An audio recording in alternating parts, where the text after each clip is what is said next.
Ah, today is the day. Now today is the day. Today is the final episode of Ada's Pros WICSO. So yeah, and you may be thinking, why didn't you stream yesterday?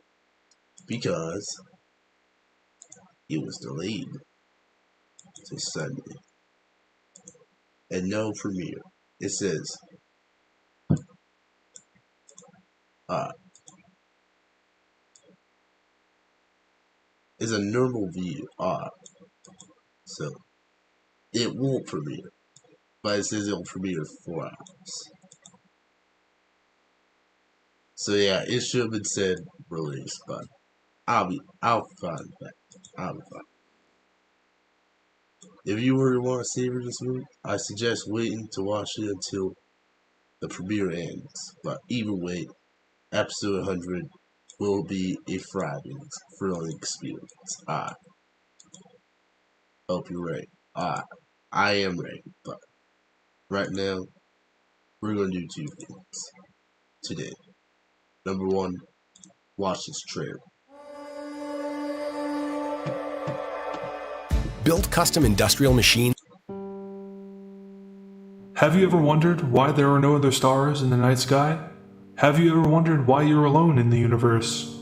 Have you ever questioned the existence of other life forms? To whoever, if anyone, discovers this message, we wish to answer these questions for you in the name of saving humanity. Or more so, your humanity. This may come as a surprise, but your human race is not the first to inhabit the planet. Thousands of years ago, humans, your true ancestors, called Earth their home as well. I, as well as my partner Zach, lived on the very planet you stand on. We come from a land that was hailed as Switzerland. We were the top 2 scientists and human development specialists in the world. But that is of little importance. There are much bigger issues at hand.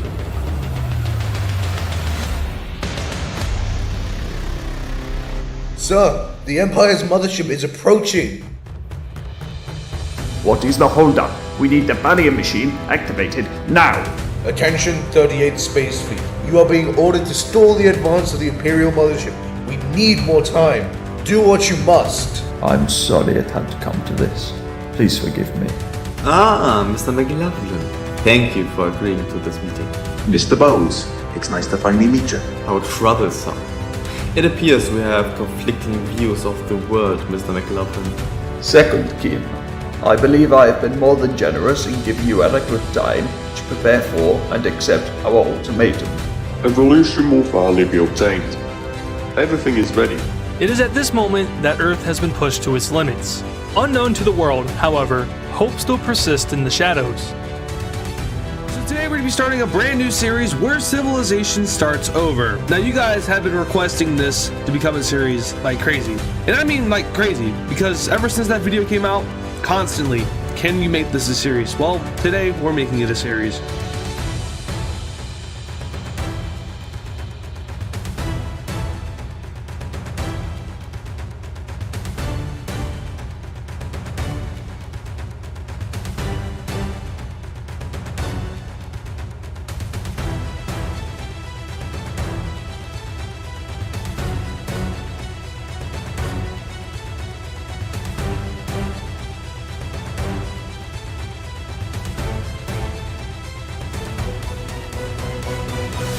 So today, we're going to be taking a look at a scenario where civilization starts over. We are now on episode 100 of the series.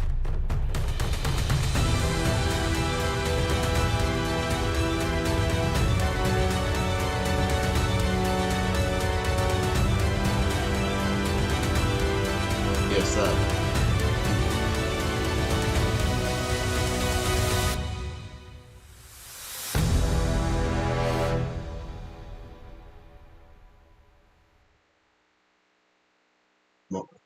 Well, it was. Hey, AT&T just gave me. But now, we're gonna play. Alright, that. So yes, I fixed the bug. Kind of. Now I gotta stay on peruse because unless the game updates, I think that'll be the only way.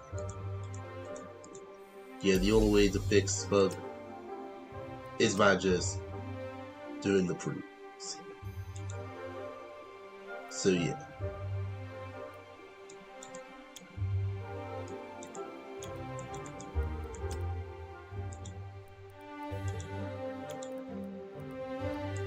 So yeah, now let's talk.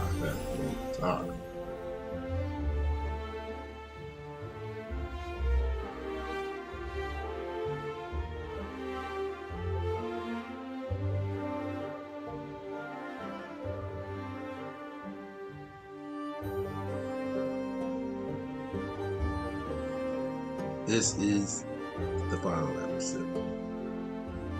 After 2 years, we managed to get the final episode.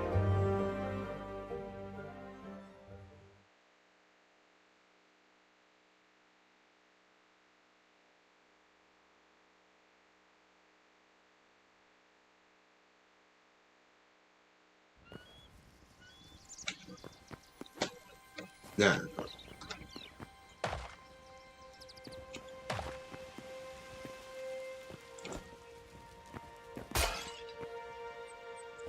let me just.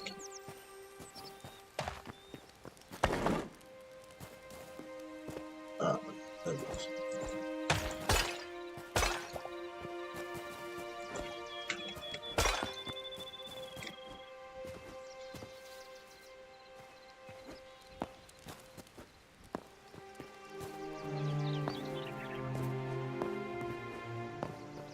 Now,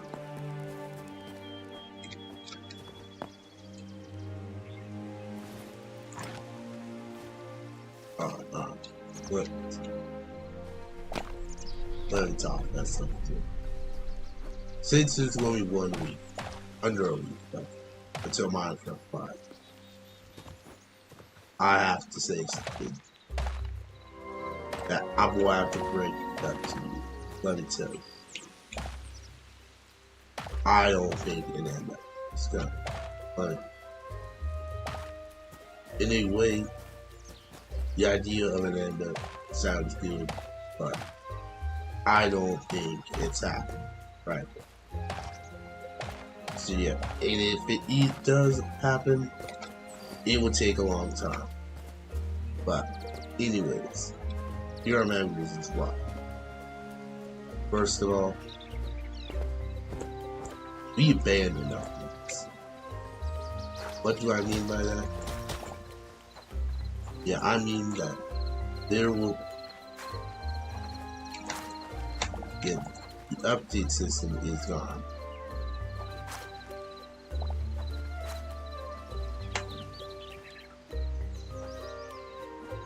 Yeah, let me just say it real quick. Let me try gameplay.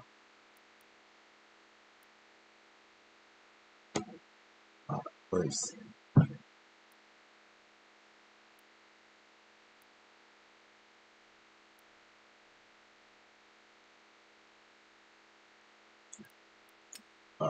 First.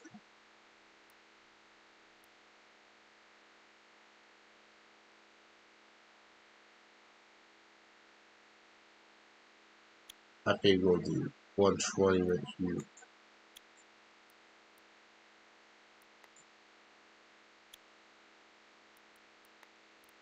We'll do medium shell phone and medium part.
Wait.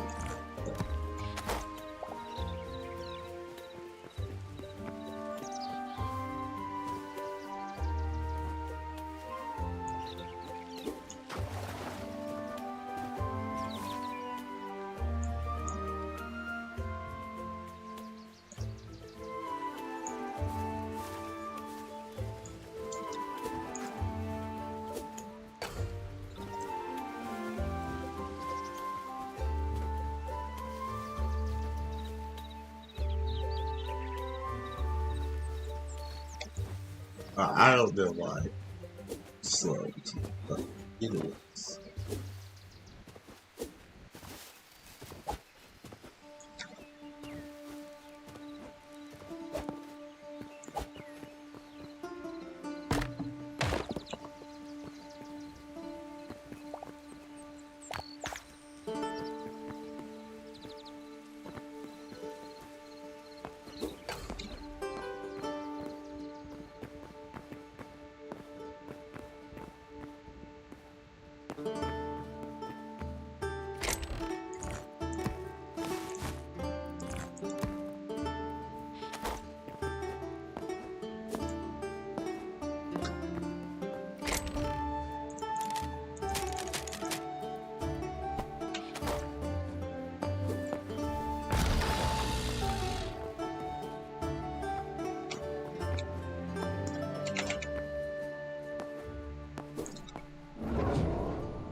Yep. Also, so now back to the end. I don't think we're going to get that. And here we are. And if I do think we're going to get that, it won't be for a long time. Because first of all, we don't have updates anymore. If updates were a thing, then, like, not drops, because the thing you'll be asking for is an end drop, not an update. Because end drop is the most likely option right now.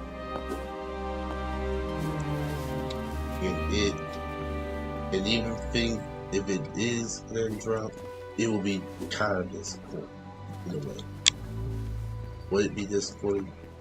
Maybe, but it will most likely be disappointing. In no way, just.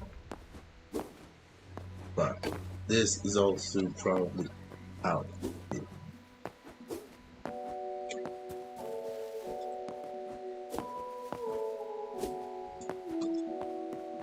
Yeah.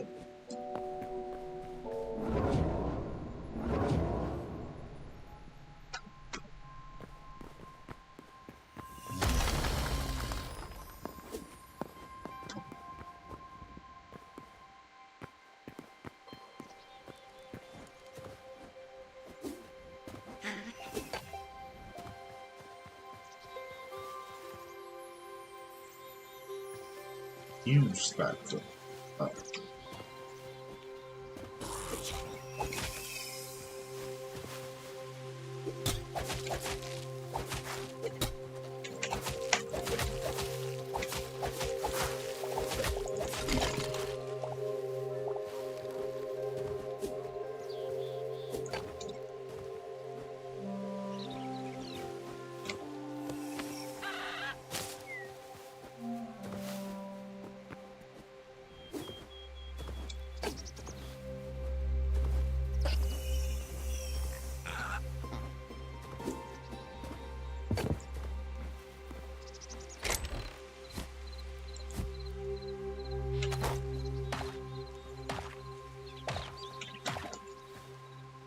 But anyways, also, what do I plan after Blue? No, what is it? End up. Yeah, end up the second reason why I don't end up the app is because the people that made the never update are not enough right now. They are. So yeah. I do think we need one, right now.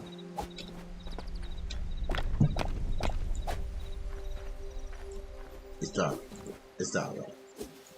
But do that, but not much.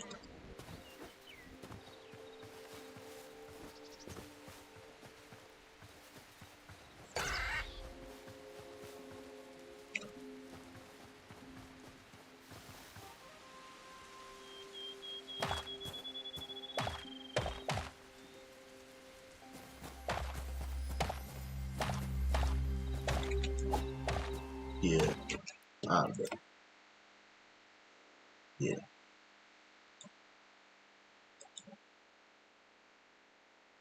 but now, I, Imagine I don't know what to do.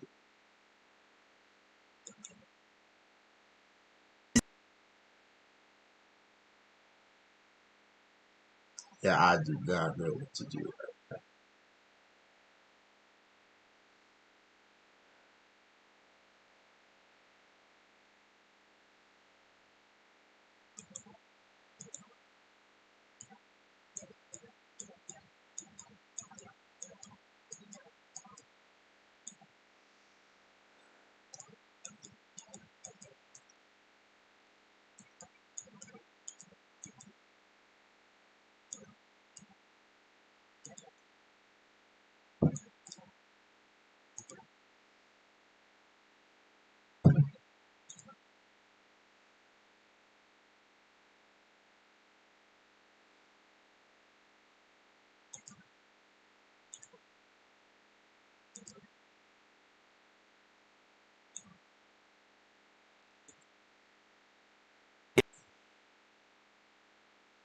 I do not know what to do. I think let's check out some things right here. We may have just gotten a hint for the next Minecraft update. In a small pre-release for the upcoming baby mob drop, they made a tweak to the villager trade rebalance experiment that hasn't been touched in over a year. This experiment makes it so villagers only trade certain items based on their biome, like rare enchantments or diamond armor, including needing the rare jungle and swamp villagers for unbreaking and mending books. I like this change. I think it adds a fun challenge, but whenever anything makes the game harder, people complain, so they've seemed hesitant to add it, but will it finally come this year? We may have just gotten a hint for the next.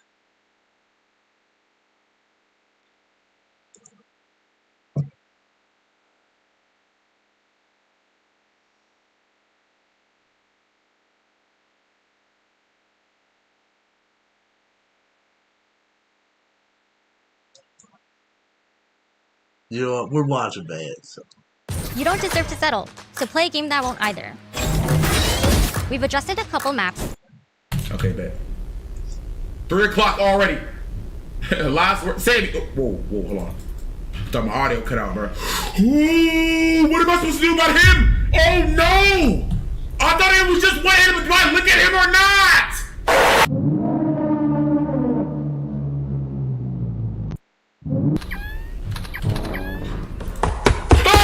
You think I ain't trying to get out? You think I want to stay in a trench? I shoot my shot with a Chat, we got this game here called Midnight at Star Stage. Alright, this is a FNAF fan-made game that I seen on Game Jolts. So I was like, you know what, bro? Why not go ahead and play? Anyway, settings, see what we got going on, bro. Volume, grain, cinematic, aberration. You know, you're here for WICSO. I'm just. Y'all here just for WICSO. Because to me, I do not know. Like, yeah, here's your recap. That's like the box. Yeah, this just makes it look so slow. Yeah, that's.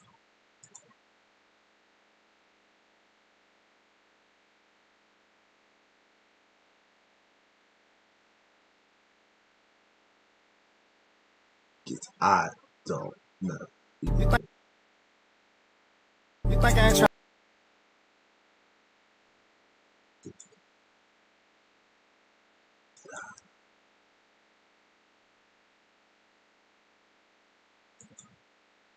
And we got along too, so yeah.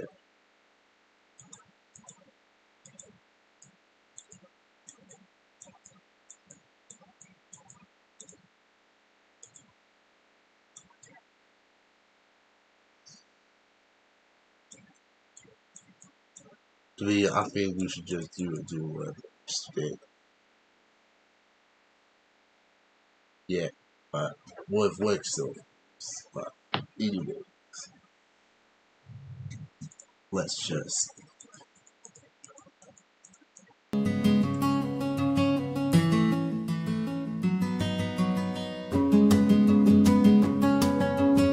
get my body is not much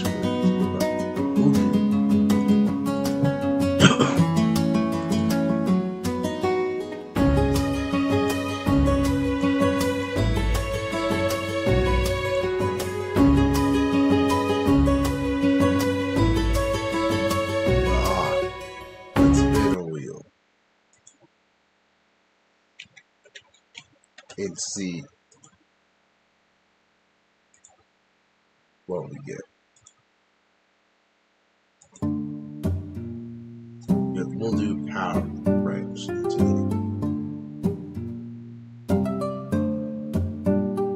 Except for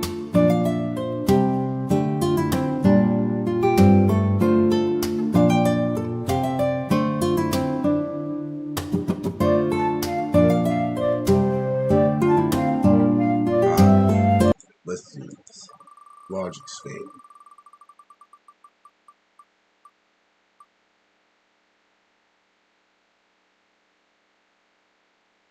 All top.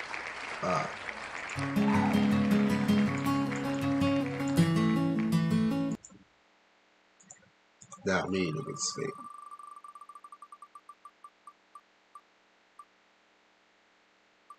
Low, high.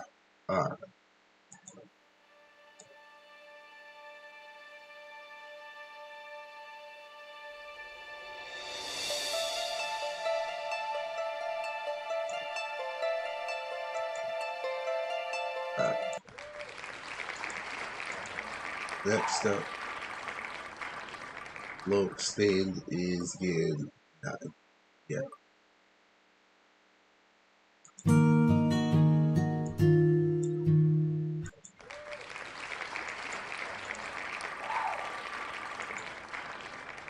Next up, split gets medium.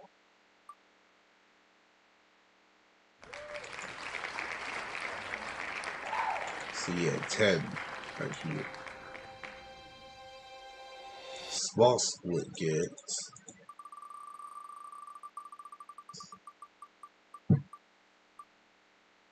all top.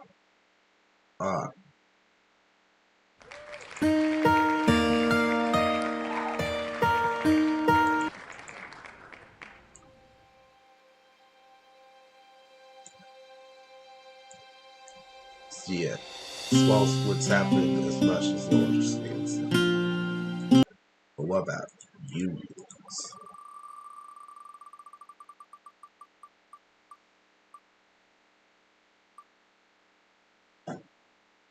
Low, high.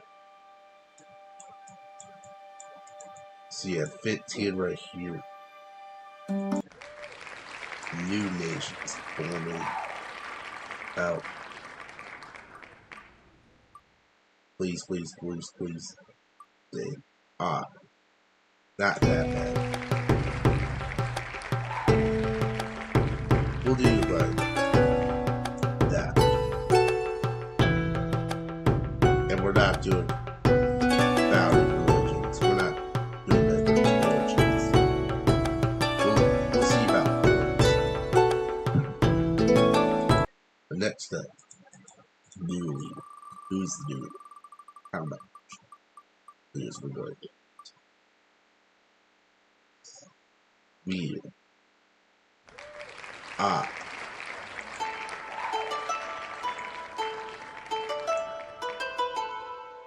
How about build a fort?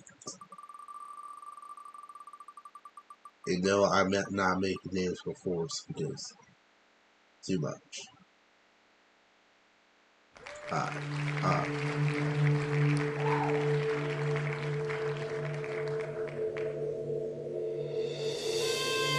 Found a religion. It's not for me. Let's see about adopt religion.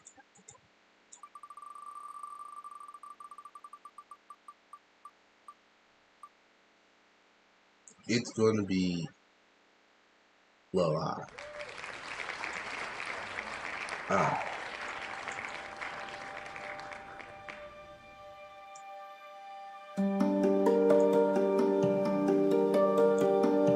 So yeah, this could work like that.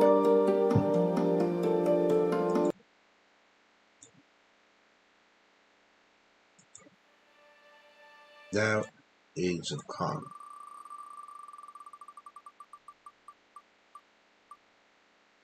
Low high.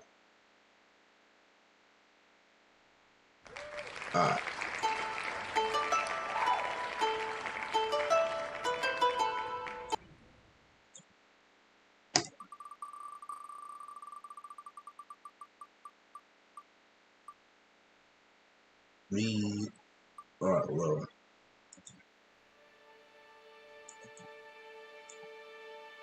For Age of Beauty, it's real high. Now, Age of Split is low.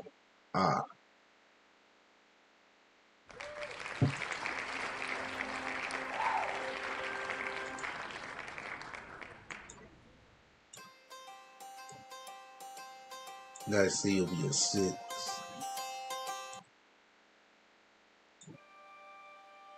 The firm in this is our map for now. Anyways, our first nation we'll probably get into is the Old Empire. Since it's the most powerful country, you go first. And it's going to unite with one of its puppets.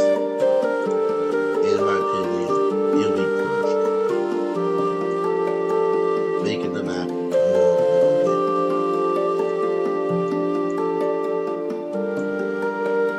God is next, and they started the Age of Beauty. Nigeria is beautiful.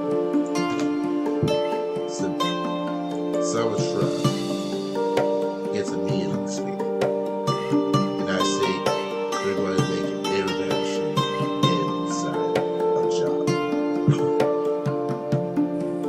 So yeah, it goes like this. They begin to make an operation up here, encircle right here, capture this island, and begin to gain all these lands right here. Easily the picture. And I think they fully handled. Now Molly's turn. It's going to split into under some that's familiar to Libya, it will be funded by some Roman rebels. And they call themselves the Mali Jabal.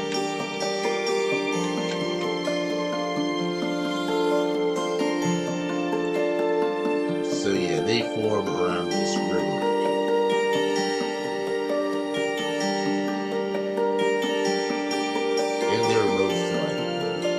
Result of its failures to protect of Carthage protected. And it also falls right here near Iran, like it was a flood belt. And also right here. So yeah, it was most likely flooded.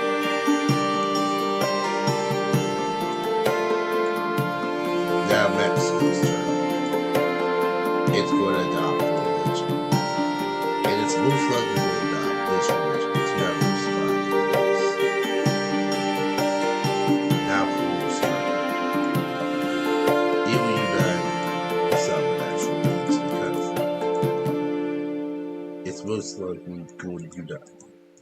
the resilience to form a more stable unit. Next up, Argentina is going to unite with South Argentina. Their unity and culture is nearly the same.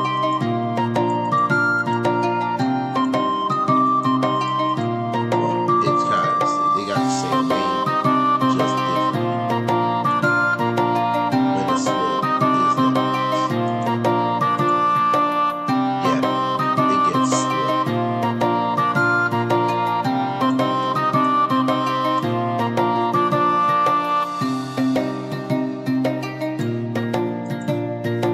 And it will be called Colombia.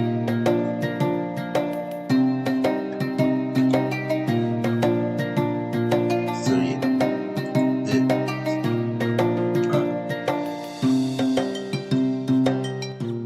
yeah, can you,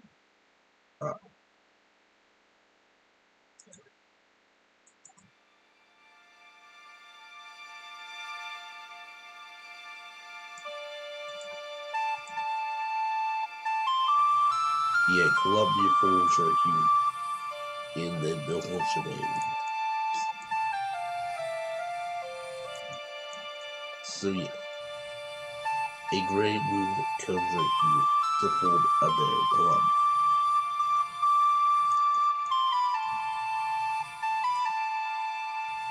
So yeah, that. Splits aren't awful, but they can still happen.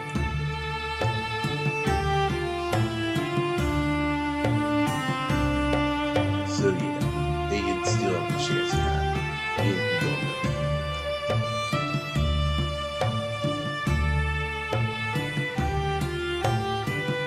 So yeah, it forms right here.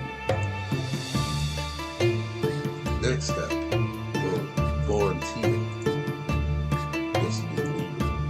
Tibet is the largest Spain. So yeah, they took their action when the WICSO. They can't stand here. So yeah, instead China WICSO that allows them to go to Afghanistan. So yeah, they believe their terrorist capacity being done. So yeah, they stand there. But not to the Indian world, though they decided to surrender. And they decided to surrender immediately. So yeah, that happens. With this is what the tree looks like.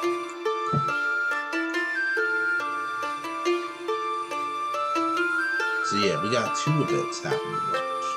Like Florida and WICSO.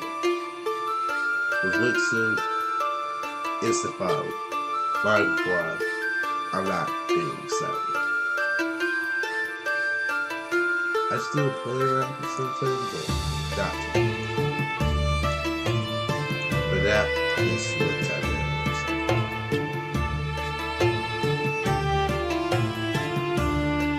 So,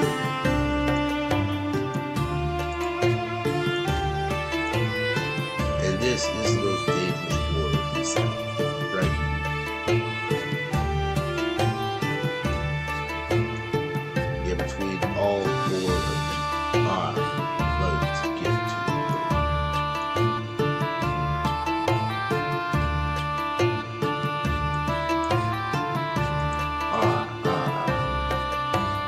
$4 million. Will you live in this border between these three? $4 million. To me, I want to say this. If any planes come out and there's bombing, then that'll just become a them. So yeah.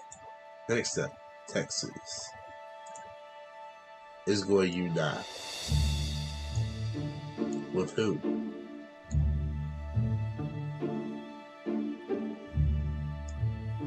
So yeah, Texas, I think, would make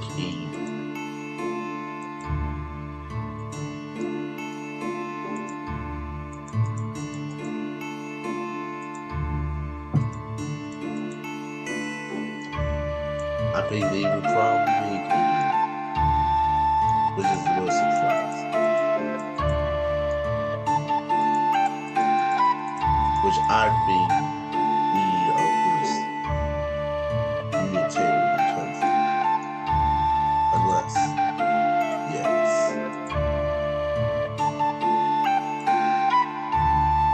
They just united. One. See. Go with next. One. You found it. You. Are we going to make Unitarian today? We'll see.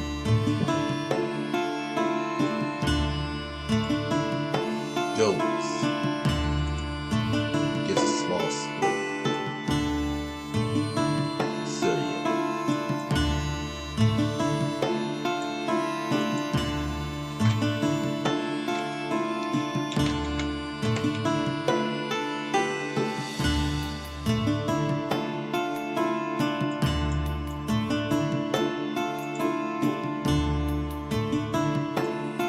So yeah, Goes is just straight up the board, right? Like he was playing to be part. Yeah, next up, Tanzania. It's one of the cast. Two. Xinjiang.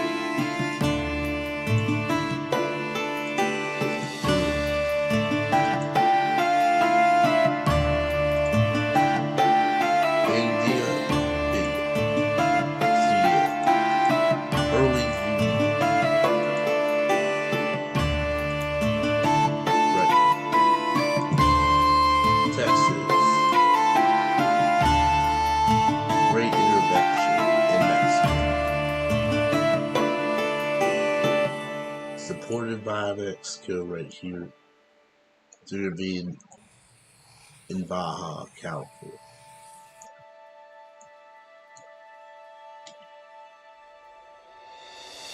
But will it be more destroyed or will it survive? In exchange for some territory here, Texas is not more secure right now. Shabu. Need to expect a war will happen here,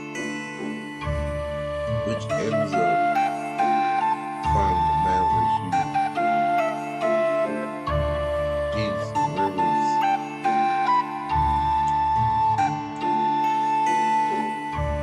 So yeah, Shabu is managed to succeed.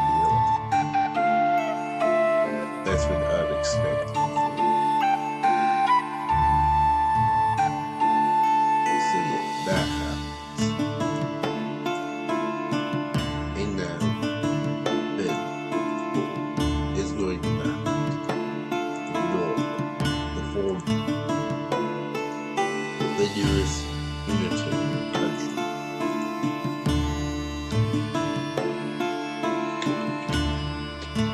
In the first, it's rage-based up people.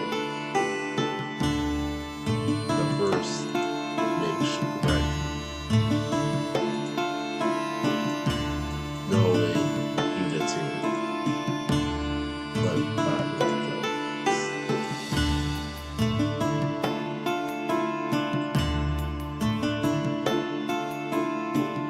Norway Unitarian is an ally of the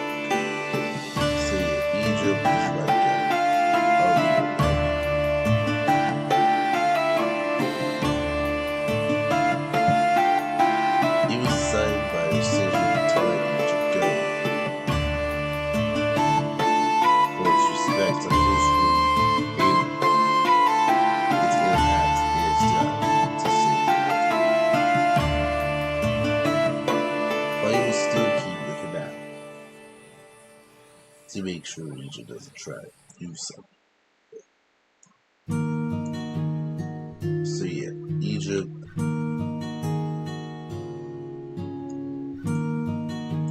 This also means Shad is free.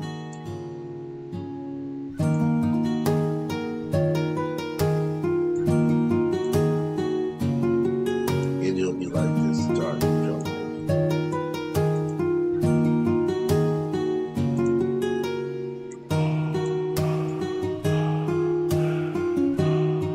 Yeah, I think that's good. Right. But next up, Jabu again. Yeah, Jabu gets a suit. So yeah, this is promising.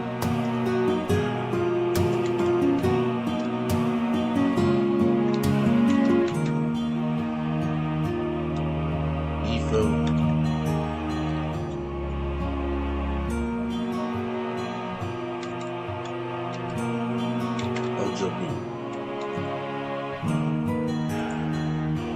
So yeah, this is probably acting like about to EPO.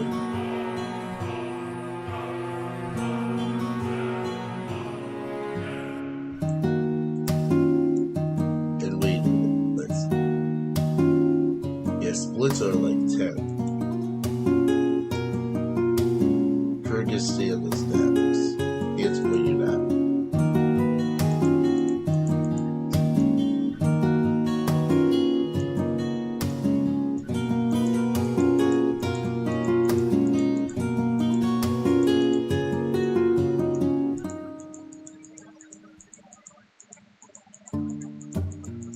And with the same religion, they said you gotta cast you into a niche to form sexual agent with Tim once again.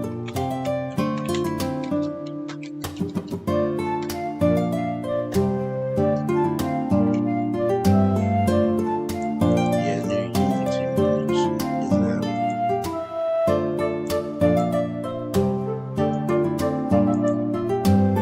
to restore peace, so-called peace.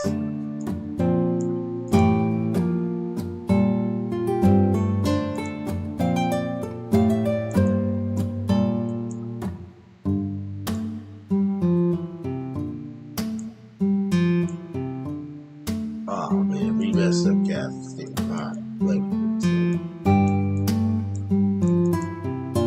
yeah, much better.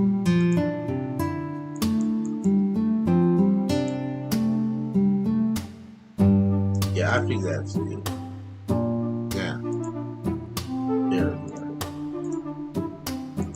It's going to unite with what goes right here. In South Quebec, we have larger Spain. See, they decided to take names right here and make sure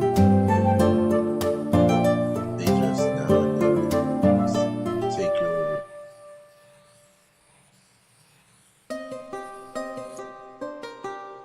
They also managed to get them to join as well.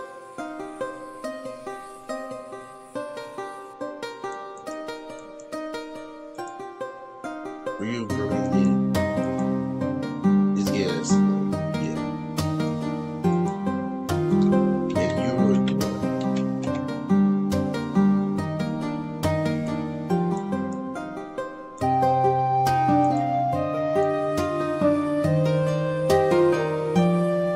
Yeah.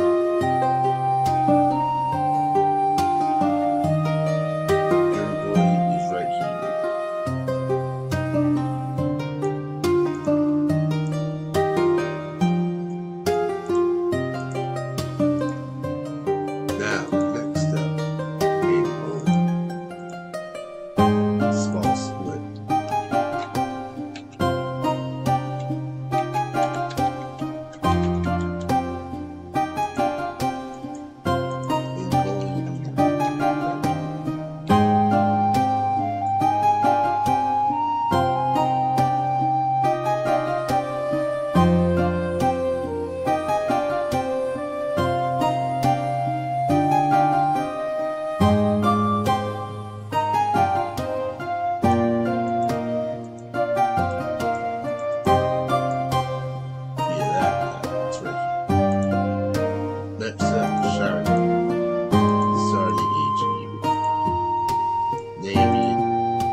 bring him back.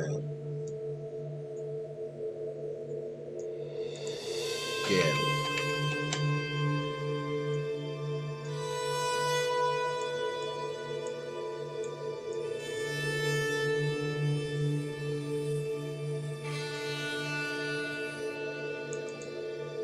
See that. You get it. You lose. Olivia. New nation. See ya. This happens. This happens to be free.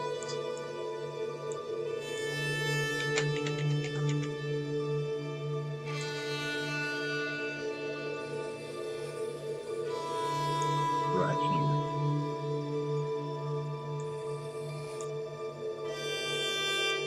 Yeah, they secretly just ordered a new country and just start to take on much of their tour right here.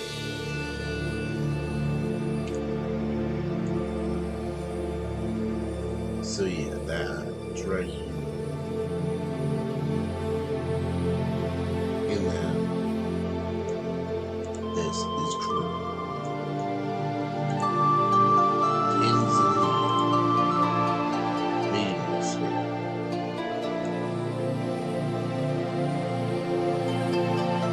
It gets the expansion right up here to make sure that it gets formatted. Next up, New Caledonia, New Nation. New Caledonia.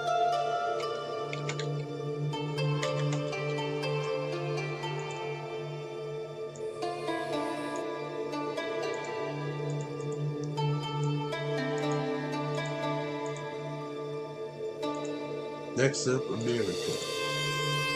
Adopts rulers. So yeah, it will probably adopt yellows to make sure it keeps itself safe. Nigeria's next. Largest state. I want to say they're expanded out of Earth to unite the Nigerians.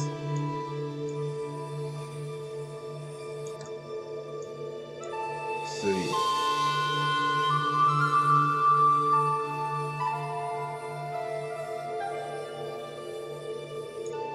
This happens right here.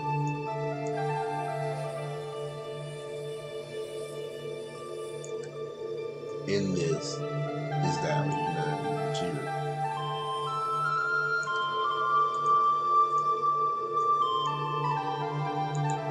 Next up, Japan gets a large space. They started to make a dynasty move and expand to reunite Japan. They go up here, take some of these islands right here, including this one, and then try to make the Korean alliance. But they failed to do so. Well, kind of. South Sudan. Yeah, they saw the Civil War inside the island.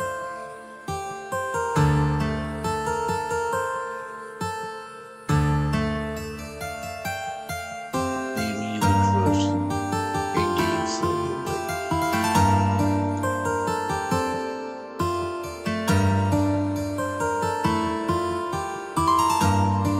Equally to this group right here, inside to left,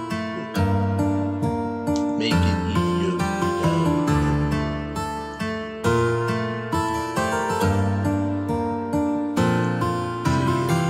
Is the country that South Mozambique.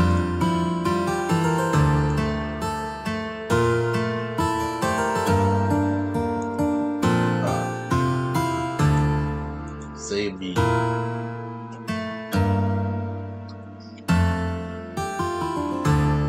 Won't have it. Well, home.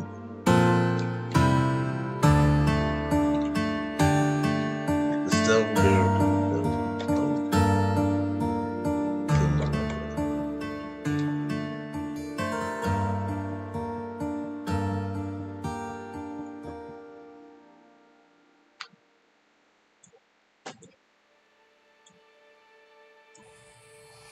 Now, next up.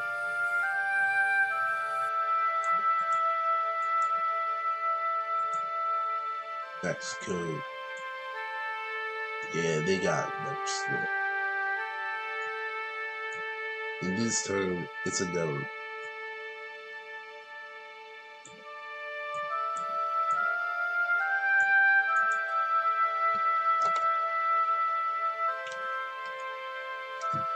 Deep Tears Rebellion of Mexico. Yeah, this one forms that sin and has been rejected by $9 to the north right here. So yeah, that happens.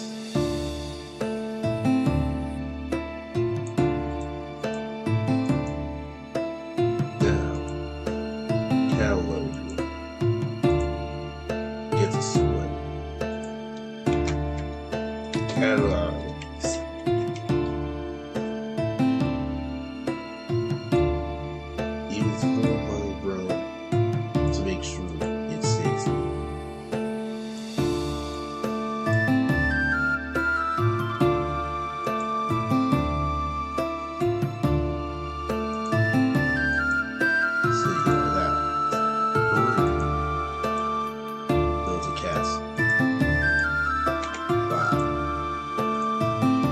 South Australia. It unites with Queensland. And now Australia goes back. Galatia. Regional Spain. They started to take the regular Morocco and immediately started to try and crush Galatia. Andalusia. Next up, Garcia. The Castle 6. New Council, Soviet Union, Benito. The Trump is united with West Mexico to form Grand Mexico.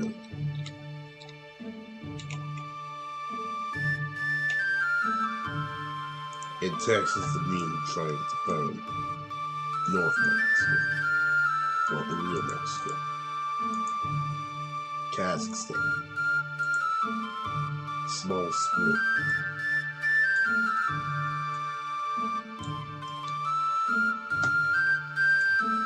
Kazakh Union has the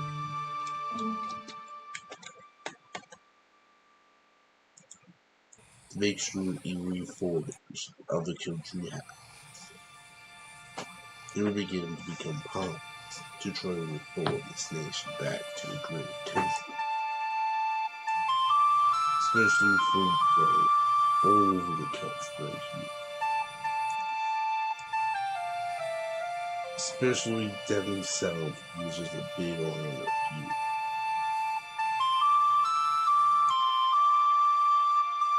So yeah, that.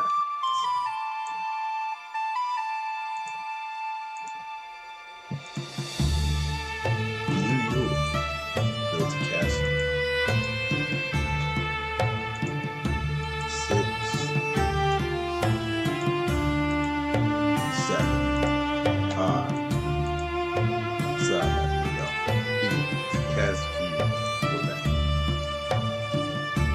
They begin to focus their operations right here. Starting to actually take down this nation. They're using a whole new attack to take these countries.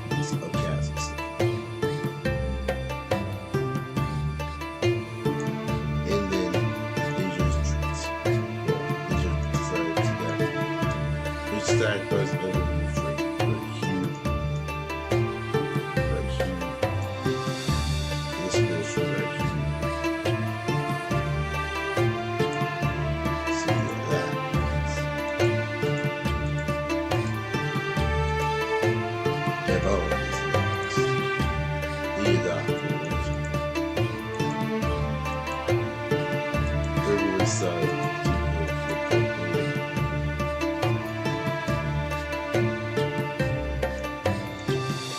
what is this right here?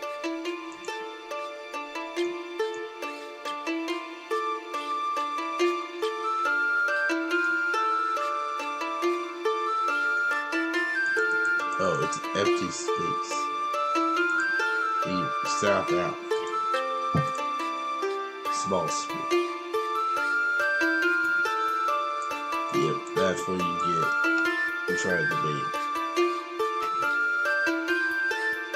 So yeah, this is now home. A lot more. The cave will probably.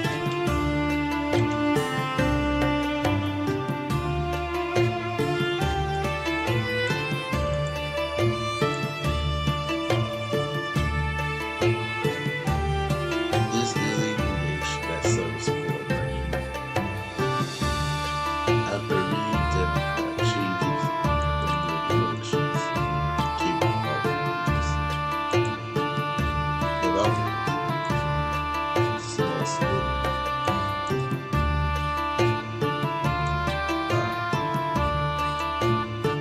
It needs something that relates to me is good.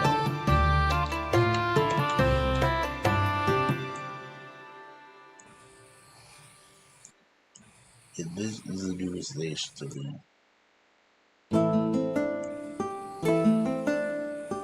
So yeah, that. And make sure that you don't get the border with Nigeria. It's probably going to take a while.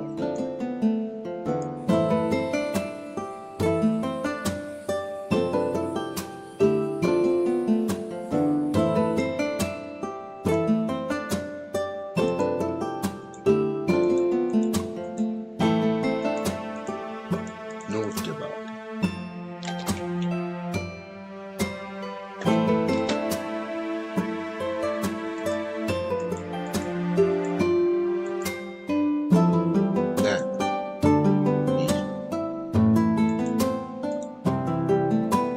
It gets a large snake. Yeah, they're trying me right here. Gain all the odds right here.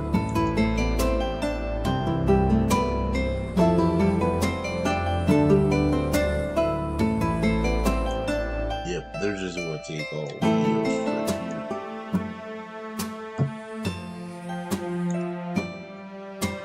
So yeah, it's right here.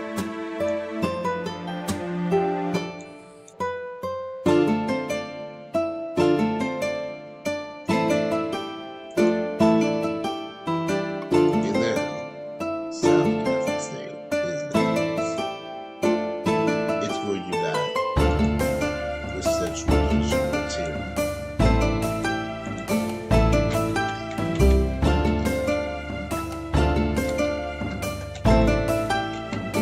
But to also make sure that it stays familiar with the information right here, we're gonna make it like greenish right here.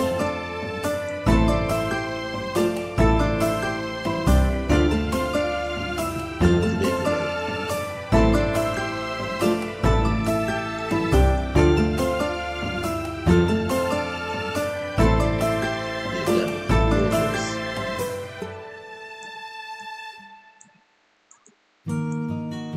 we'll just do this thing. Tanzania. Bill Castle. 7. 8.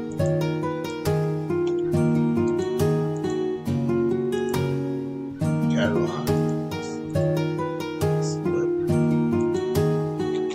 Carolina.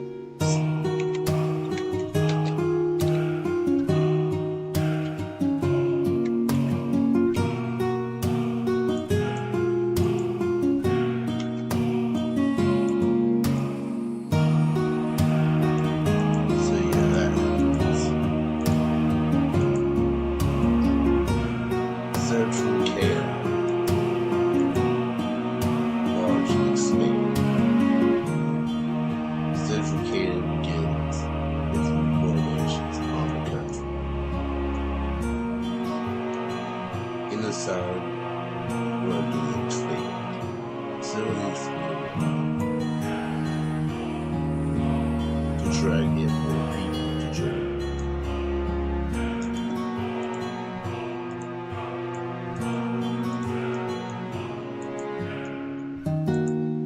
See that. Next up, Indonesia. Starts the Japan, Siberia. Starts to be an escape. They're going to try and take advantage of the country. Destroy themselves powers. Like right here.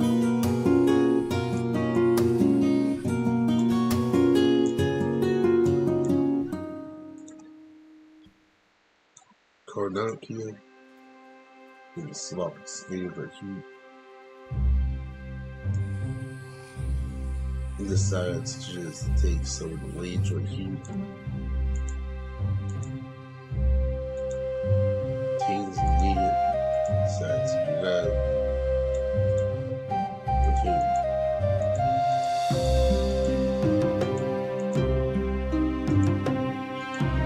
Uganda. Trees question games like this now.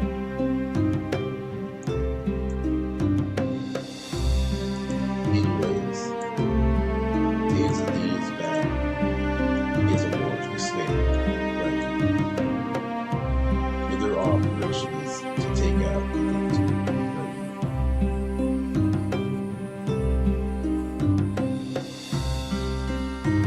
So yeah, they made a success in the operation. Take out the military. Next. It's going down with your family as they get closer and closer to retirement in your country. So yeah, next up, they work with Indonesia during the operation, which gives us you accountability is unique. Camera on speed as they just said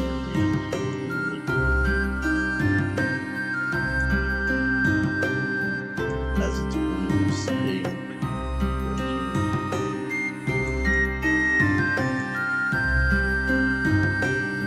seeing that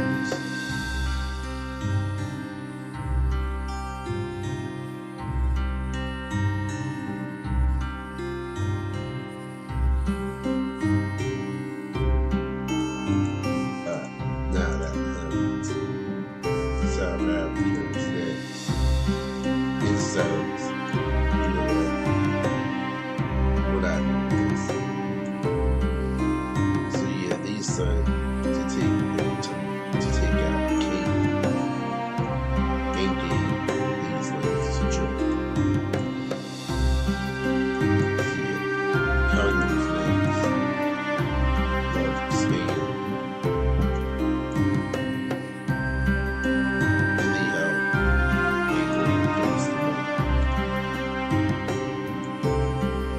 Except they just take their land instead.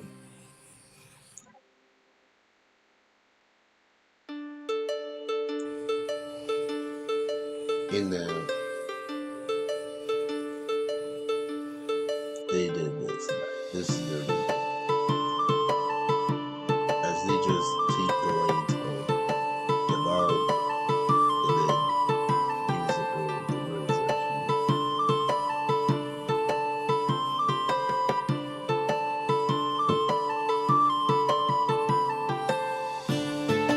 so yeah, that happens. And now next North Chile.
Kazakh community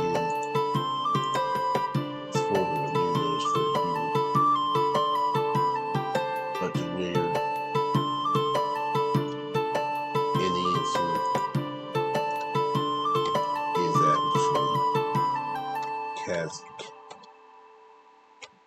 Kazakhstan as a first black nation right here. You know what?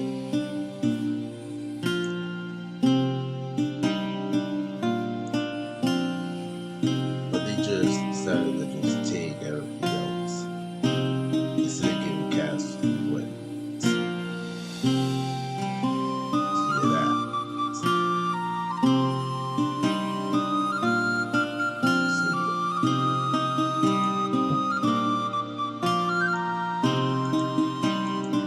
Now, different troops they're going to start to continue that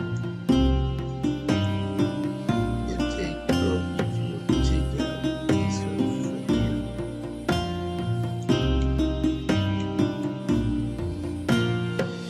Now, with this new federal power being now expanded to the Philippines.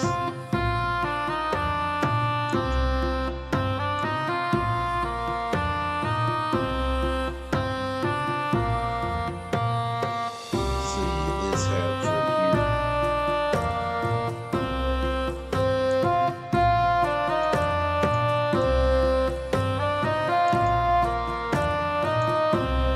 And now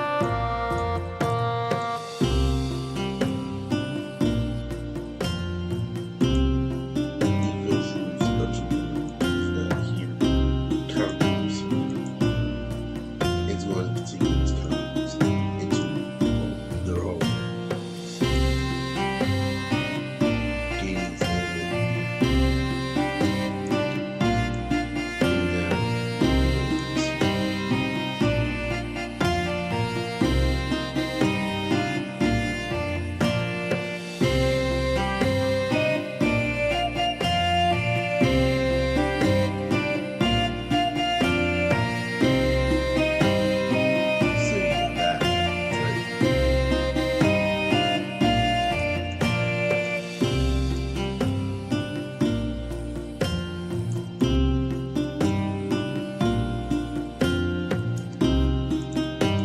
now this is the new colony.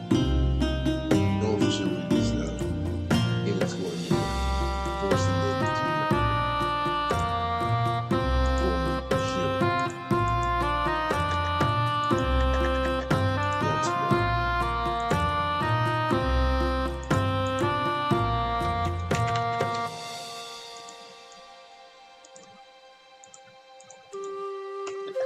So yeah, this. Now Texas is turned and now they split. Yeah, just like that.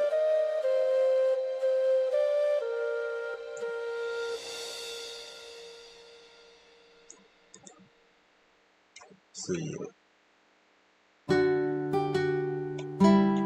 They believe it's best that nation join with the terrorists of that sport. And decided to form a new nation called Britain.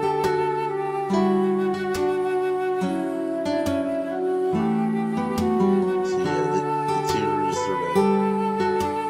And now it's not a global health.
decides to take the rest of this camp right here.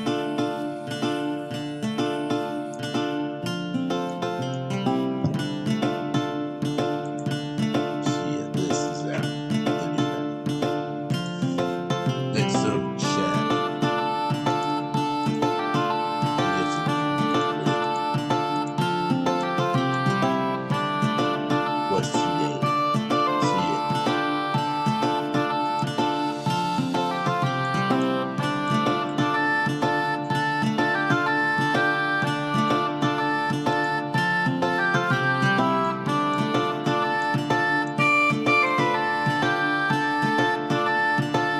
Next up, the bomb.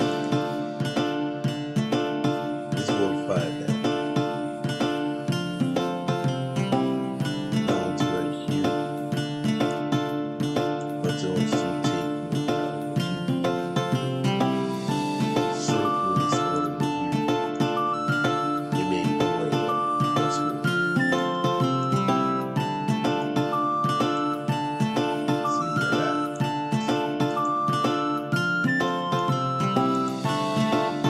The rush now comes here. And they decide to want to gain into to stop this spread right here. Even though we're just trying to spread it away.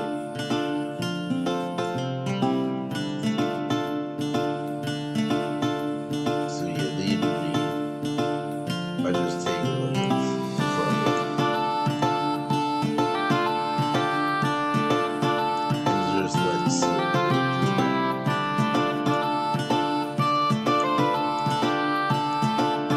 Instead of actually having that connection. Next up, we'll see is the sign to expand. And then this side is just expand to the rest of the It did wonders. Can't do that, child. See ya. The man in the elders can go lands back. And they will tell them. And it's really bad. It's here. So yeah, it's the next thing. Legislator gets a law to speak.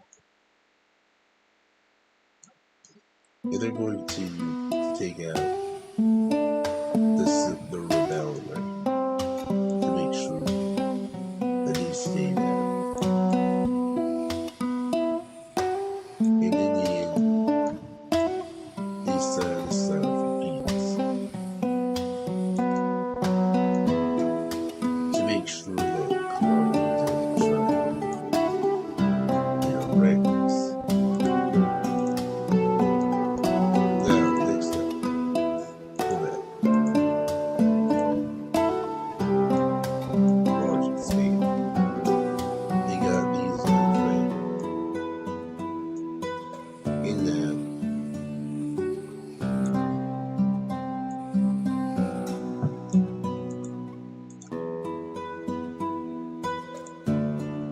We got Caribbean.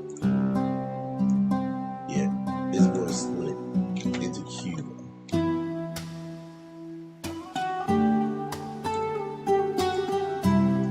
Right here.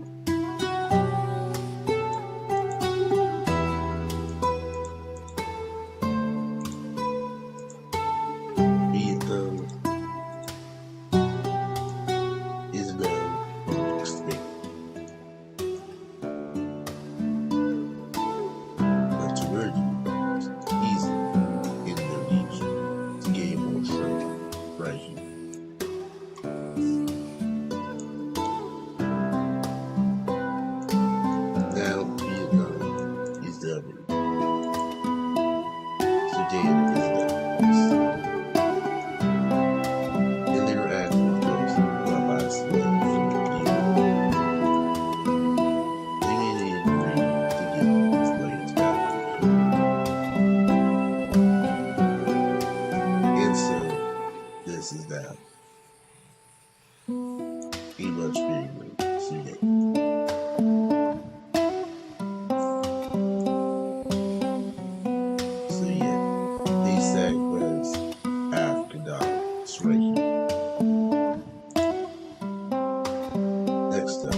Next up,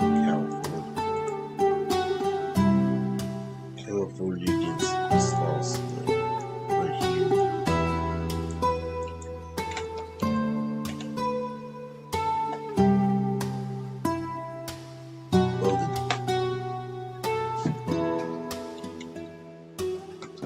Called the T-Box. So yeah, this half right here. This is a rebel of nowhere. And then we're going to see what happened because of the flood. See how they have right here. See that. Relation. See, yeah, they're going to run back. Be like, yeah. Nah.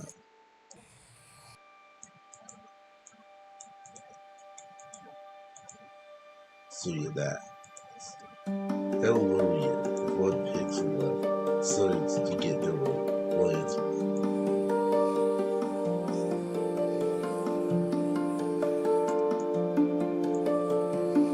So yeah, that happens. They restore their old ways back.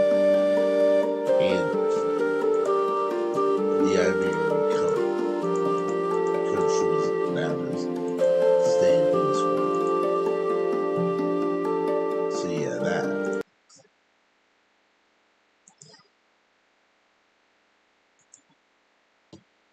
So yeah. We got 18 minutes left. So,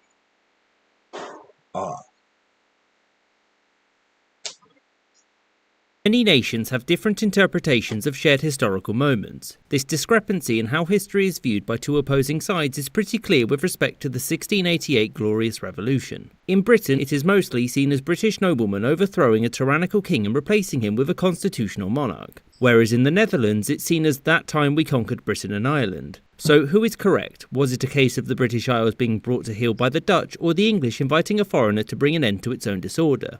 Before getting into too much detail, here's a brief overview of events. In the year 1660, England, Scotland and Ireland had restored its monarchy after a period of republicanism under Oliver Cromwell. The returned King Charles II had his own problems during his reign, but the worst thing he did was in 1685 when he died. Charles had converted to Catholicism on his deathbed and had no children. Thus, the throne would pass to his brother James, who was already a Catholic, not something Protestant England was very keen on. James, upon becoming king, promised to respect the religious institutions of England, but fun fact, no. The English nobility, whilst unhappy with James, weren't too concerned because he was getting on a bit and also had no heirs. Until 1688, when he did. Onto the scene comes William of Orange, the Protestant stadtholder of the Dutch Republic, and not to be confused with his great-grandfather William the Silent, also known as William of Orange. William was also concerned about having yet another opponent in Europe. Plus, since he was married to James's daughter, Mary, he did have a claim to the English throne. William was willing to act, but wanted to be sure that he would get some support from the nobles. To his rescue came a group of leading noblemen who promised their support. And with that he came on over, bringing with him 15,000 troops and a fleet larger than the Spanish Armada. When he got there, support for James basically evaporated instantly, and having lost his army to desertion, he opted to run away to France. After this, it was argued that running away was tantamount to abdicating, and so William and Mary were made joint monarchs of England, Scotland and Ireland in 1689. The condition was that William accept that he ruled as a constitutional monarch and that his power had its limits. Britain's modern form of monarchy was born. So, the interpretations of the Glorious Revolution are of course very different. The English version of events is that since William refused to come over without the support of some noble lords, that this wasn't an invasion but instead a Dutch-backed English coup. This position is supported by the fact that William, despite his leading of the troops, wasn't made king in his own right but was given equal authority with Mary. Also, William had to agree to the 1689 Bill of Rights, which limited his power as king, which is not exactly something a conqueror would accept. As such, since the Dutch were also Protestants, it's argued that it was a mutually beneficial deal that strengthened the Protestant world.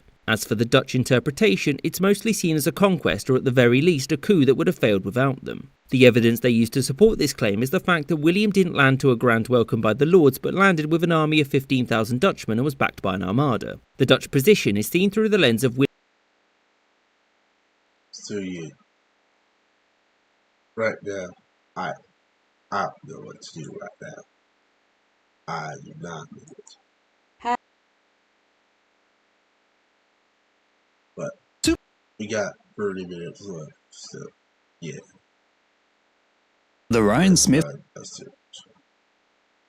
Oh yeah. The Ryan Smith trend is the perfect example of the eccentricities of the internet and how it can take a seemingly meaningless name and pump it chock full of significance.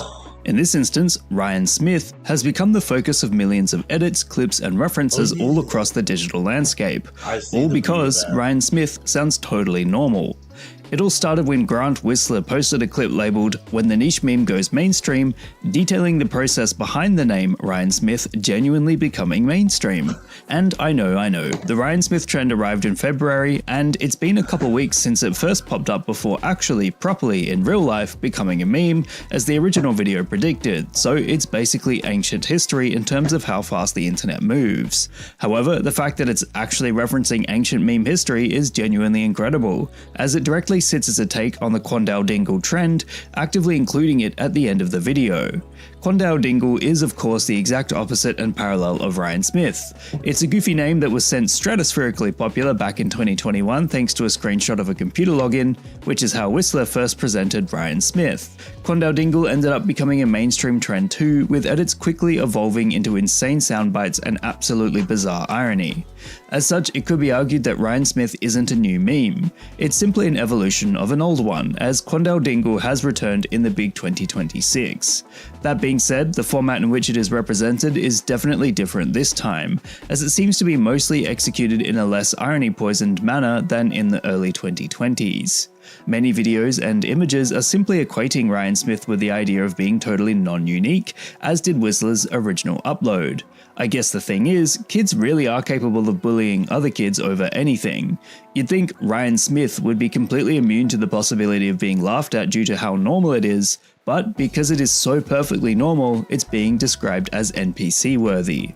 Really, it's just a new stand-in for terms like basic or vanilla, in which those types of people do things that are never particularly interesting, so not only is Ryan Smith a rehash of Quandale Dingle, but it's also an evolution of prior terms in name form. In short, the existence of Ryan Smith has an incredible timeline, as it incorporates many elements of mainstream previous trends and smashes them together to generate the ultimate expression of a name so normal sounding it becomes extraordinary. What meme would you guys like me to give a lesson in? Yeah, we got.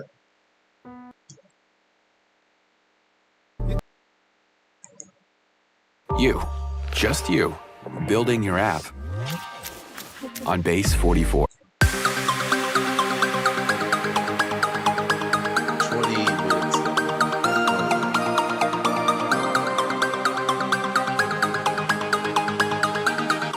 Got 20.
Yeah. Have you ever seen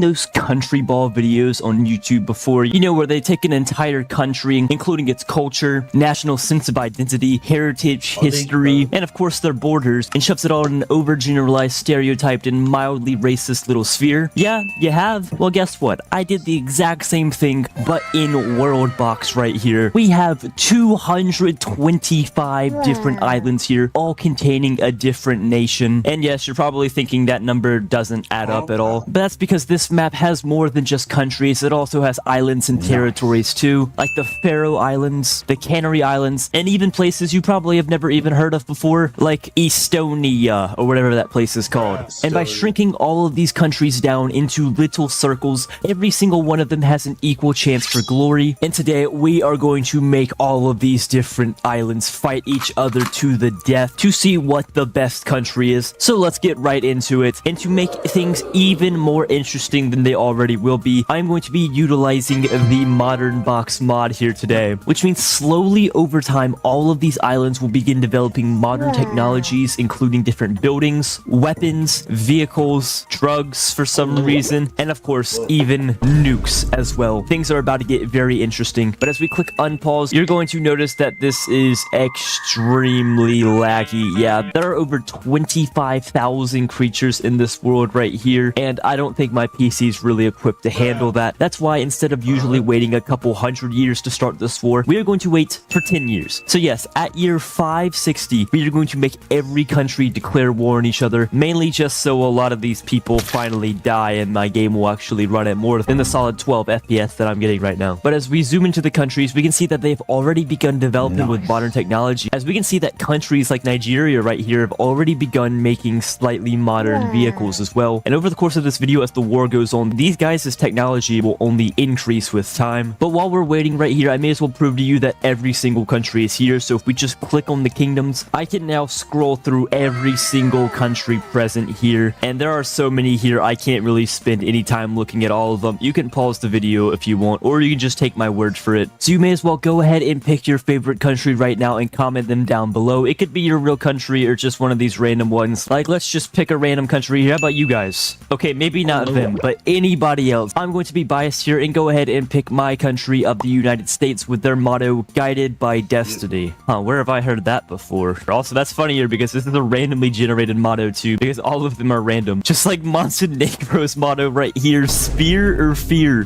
That is genuinely one of the best randomly generated mottos I have ever seen, but I'm getting too distracted here. I'm just gonna skip over to when we get to year 560 and we begin the war, because honestly, I'm not gonna lie, there's like a 50% chance my game will crash before it even makes it that far. I'll be right back.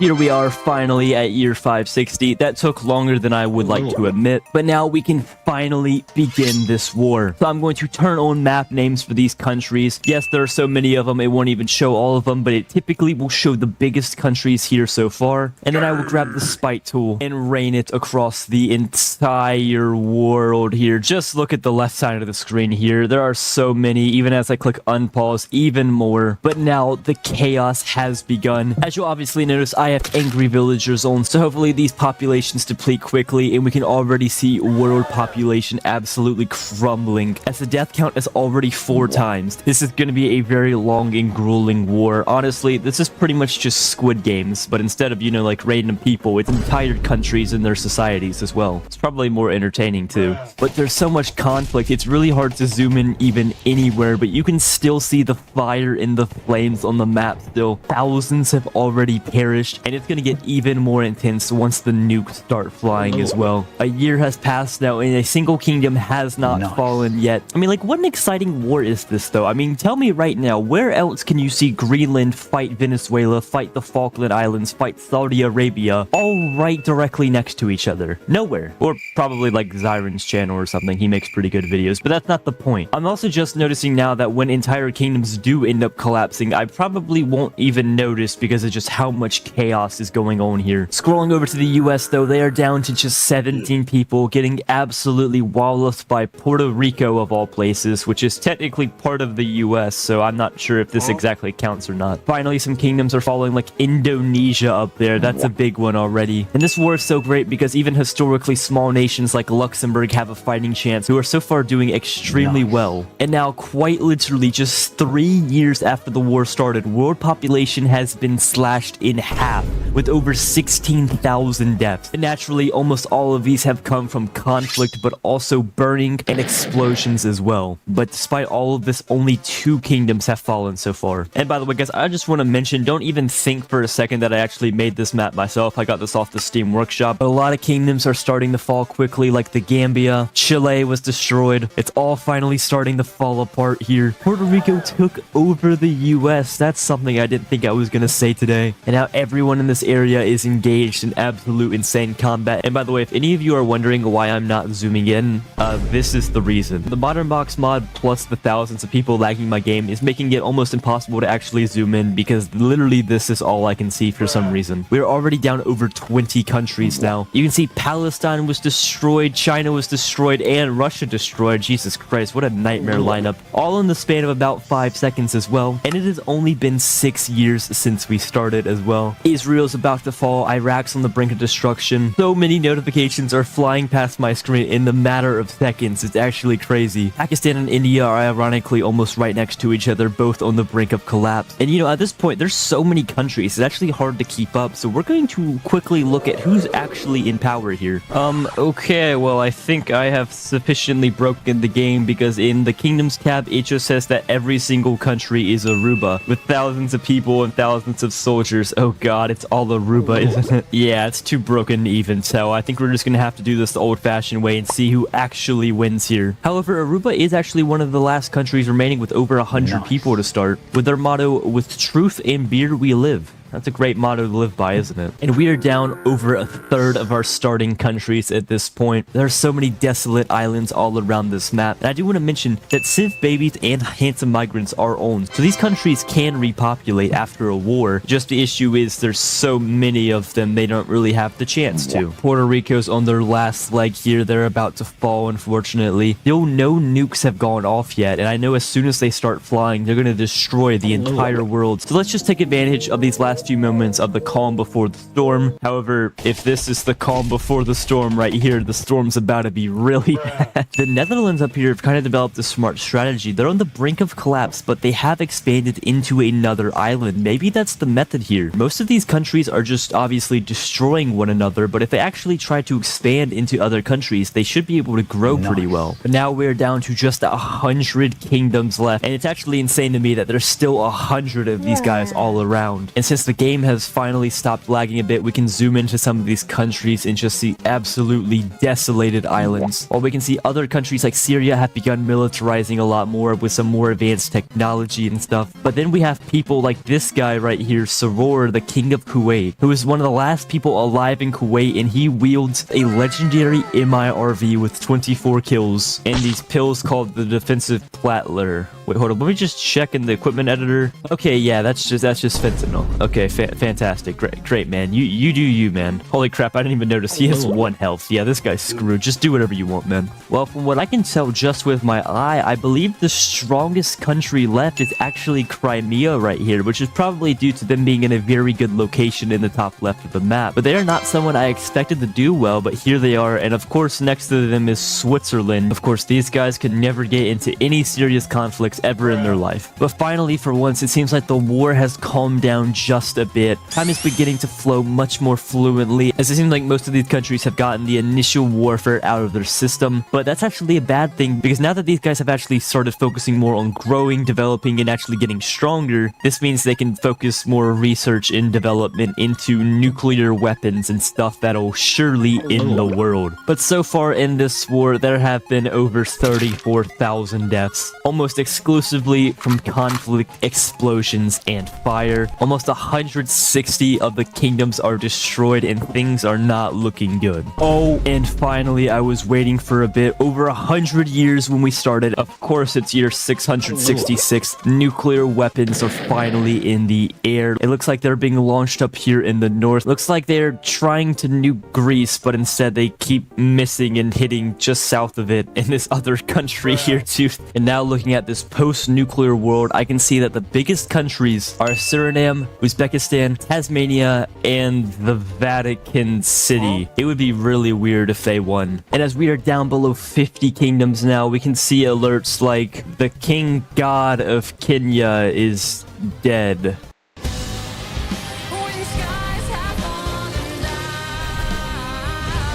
Okay, I'm not even going to comment on that. Let's just keep this war going. Things have really come to a standstill now. Not even more nukes are going off. It seems like everyone's just getting a little complacent, but I'm sure everything's about to ramp up quickly. And that's exactly what I mean, as there are now tons of nuclear weapons in the air. The world's looking especially bare now, as most of the kingdoms have seemed to fall. Only 24 total left, which, even though that's still a lot, that's only 10% of when we first started. That's just how many we had. However, Gabon, Sri Lanka, Colombia, and of course the Vatican are still on top in terms of population, as more nukes are being used, and my game is beginning to absolutely break. I'm not exactly quite sure what's going on right here, but this is absolutely trippy. Yeah, this is the kind of stuff that happens when you play the modern box mod for a little bit too long. This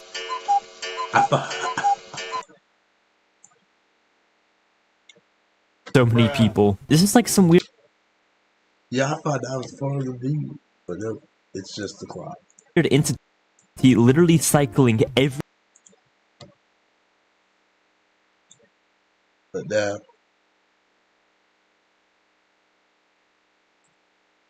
I think we're ready.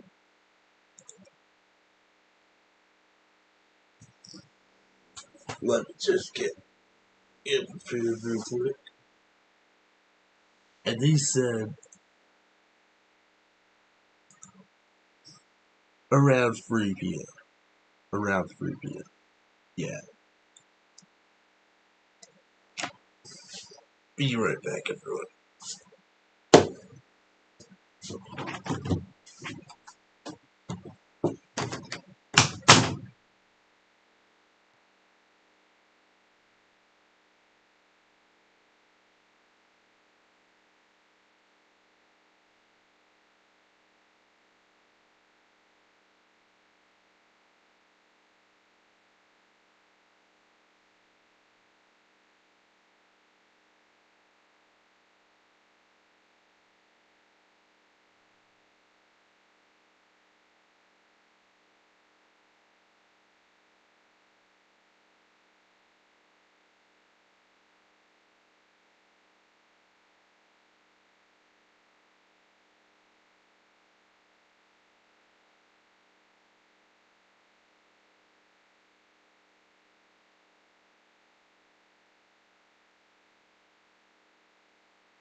Yeah, we're back.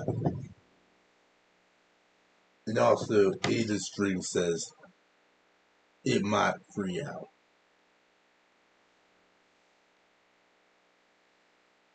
But 8 minutes left. 8 minutes left. You ever seen those countries? Many nations. Are you?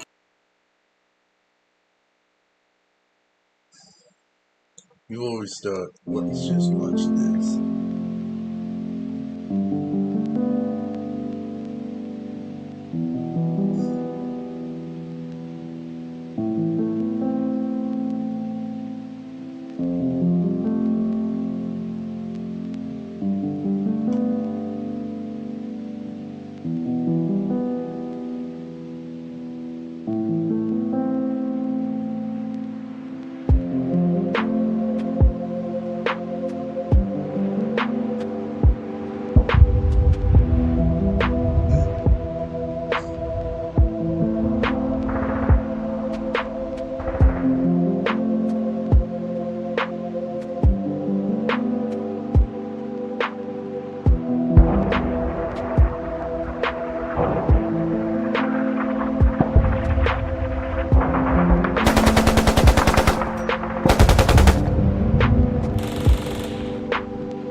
Well, 4 minutes left.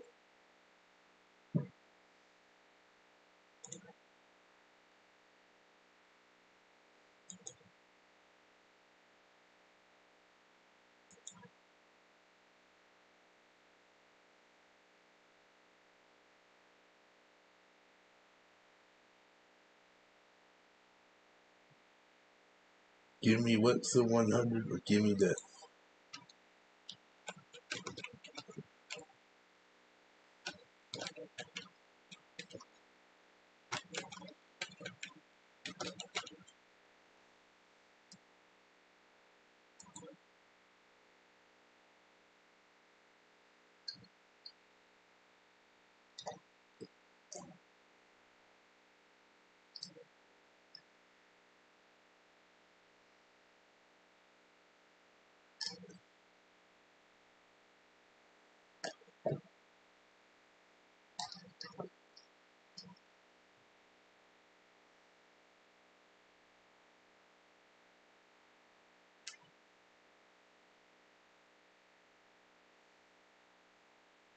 Alright.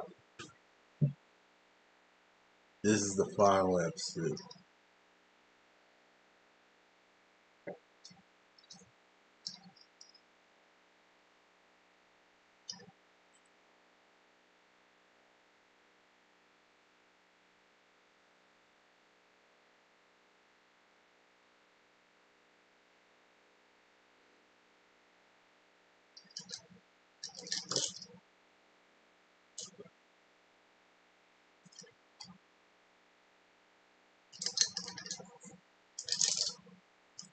Now, fine.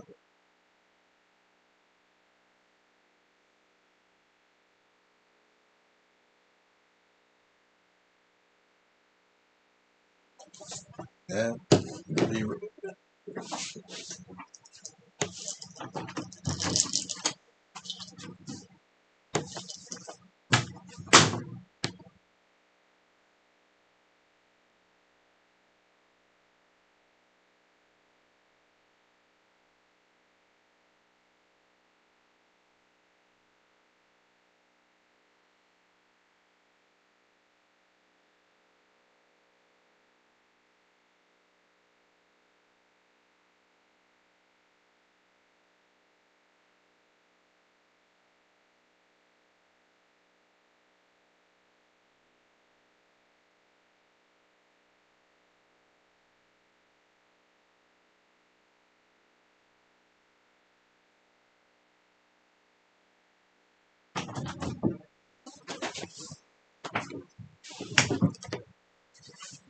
Now,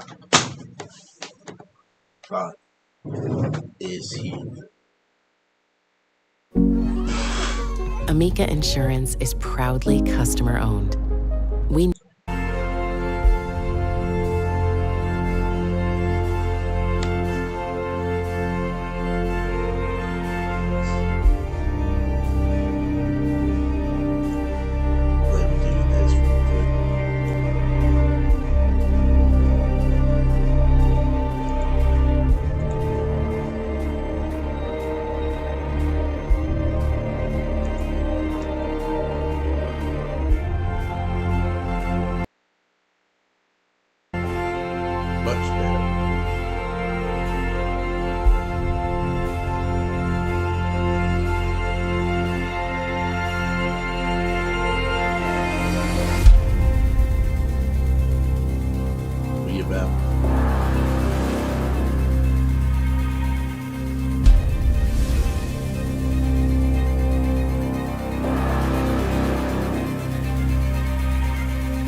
the celebration of 10 years of Ada's Crew. Happy 10 years. We all know. And Ada's Crew production. January 6, 2024.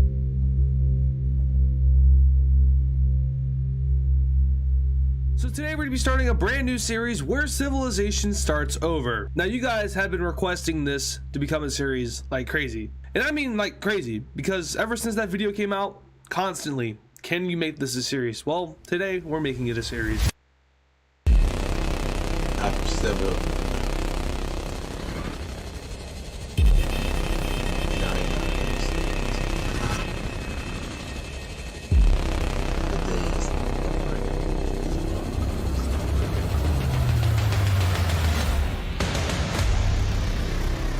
They destroyed the absolute no.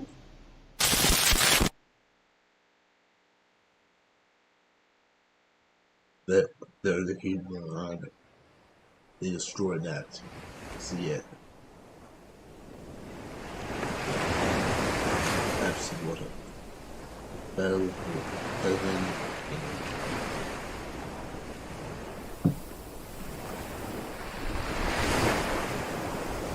And now we're gonna relax the beach. Somewhere in probably Australia or something.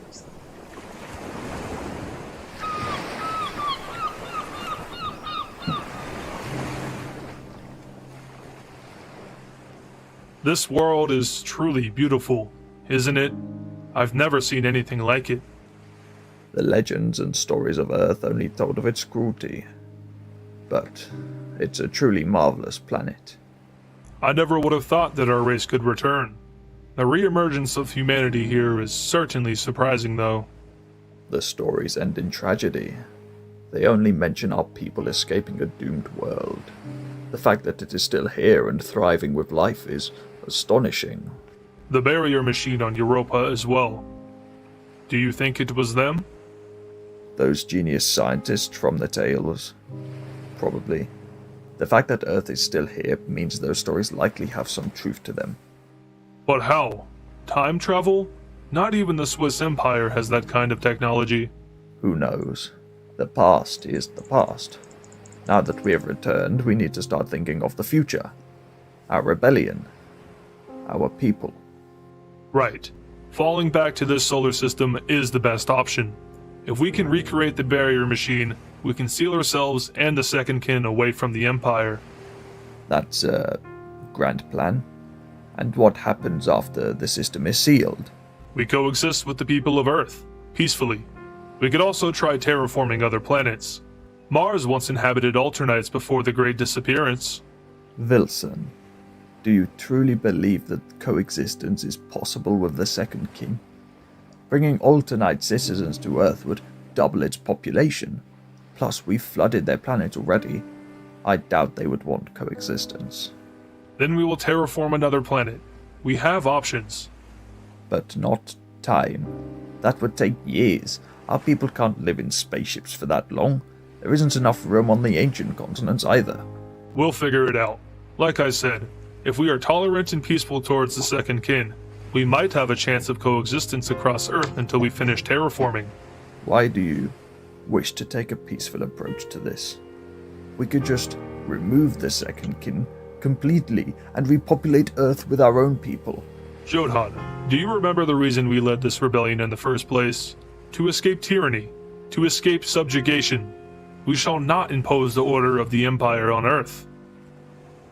Right. Remember during the Black Knife Rebellion when we blew up that Imperial station?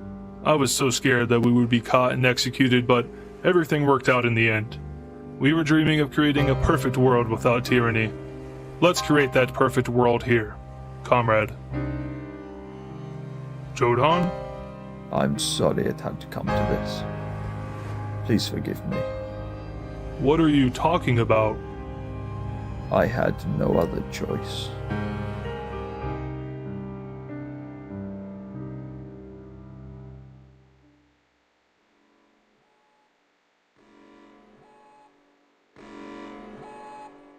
Sir, the Empire's mothership is approaching. Oh, man. Send out another fleet to hold them off. The barrier machine needs more time. These are our last remaining space forces, sir. What if they get sealed on the other side? It is a sacrifice we will have to make. Do it. Yes, sir. Attention 38th Space Fleet. You are being ordered to stall the advance of the Imperial mothership. We need more time. Do what you must. Affirmative.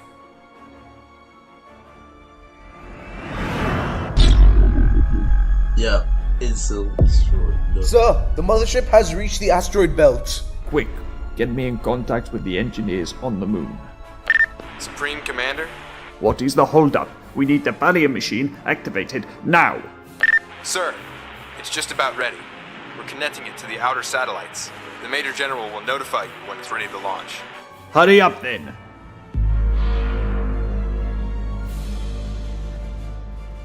The machine is ready. Activate.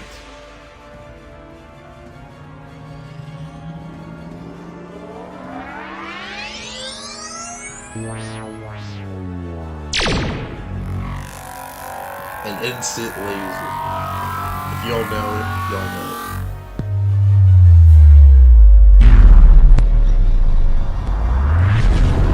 Yep, you saw it, you said.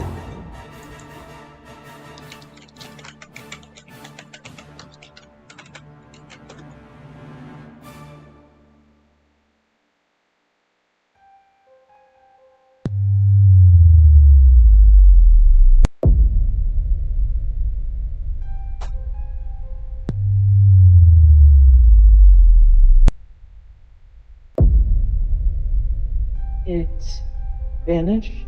Seismic gravitational imbalance detected. The star has completely vanished with its 4 terrestrial planets. No signs of life either. A second great disappearance. Did we do it? The lunar engineers report complete success. We did it, sir. We're safe. The Empire can't reach us here. According to the engineers, no, sir, they cannot. The rebellion. Our people are saved. The war is over. We finally obtained freedom, Wilson.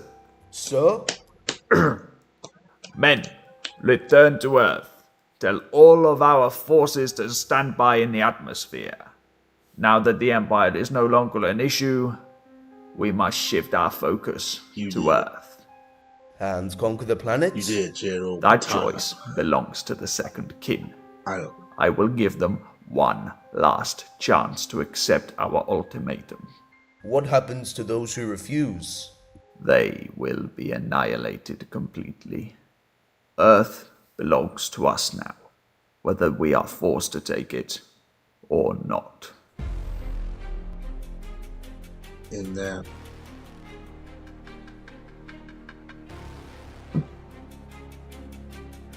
Meanwhile on Earth. Mr. Bowes, it's nice to finally meet you. Ah, Mr. McLaughlin. Thank you for agreeing to this meeting. Of course. I was hoping we could discuss security in Europe, especially with the recent high intentions of the Alternites. Of course, Mr. McLaughlin. There will be much to discuss. First, I feel as though you have something you want to say. Oh well, possibly.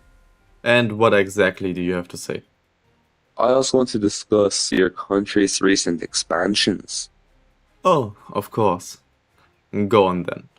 Right. Well, I understand that the world is turned upside down right now, but I feel as if we should discuss more peaceful approaches to security. I understand that we have ideological differences, but saving democracy is Ireland's current objective in Europe. How troublesome. It appears we have conflicting views of the world, Mr. McLaughlin. Our Dutch Empire needs security through land and power, not diplomacy. There is no other approach for us and our allies. I apologize. Perhaps we can still discuss this in greater detail. Oh no. Hey!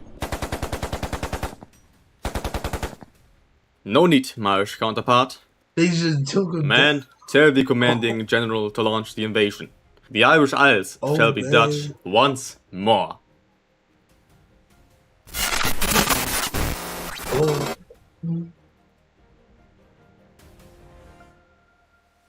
So today we're going to be taking a look at a scenario where civilization starts over. We are now on episode 100 of the series. After over 2 years, we are finally here on episode 100, the grand finale of What If Civilization Started Over. I hope you guys are ready. In the previous WICSO video, we saw a ton of things happening. Most importantly, however, we saw the formation of the Alternate Dominion, which includes a bunch of countries which have pledged their loyalty to the Alternites in fear of being invaded and conquered. They would rather betray their own humanity and join the Alternites than see suffering and see a large-scale war that the Alternites are kind of hinting at. Remember, the vice commander of the Alternites, who is now the just straight-up commander, gave an ultimatum to the entire world that said basically, if you don't come under our leadership, if you don't give up your sovereignty and become a part of this alternate dominion, you are going to be invaded and conquered when the day of reckoning comes. These countries decided that their best interest for them and for their people was to accept this ultimatum and not fight a hypothetical large-scale war against the Alternites. A majority of the world is against the Alternites at this point. The new leader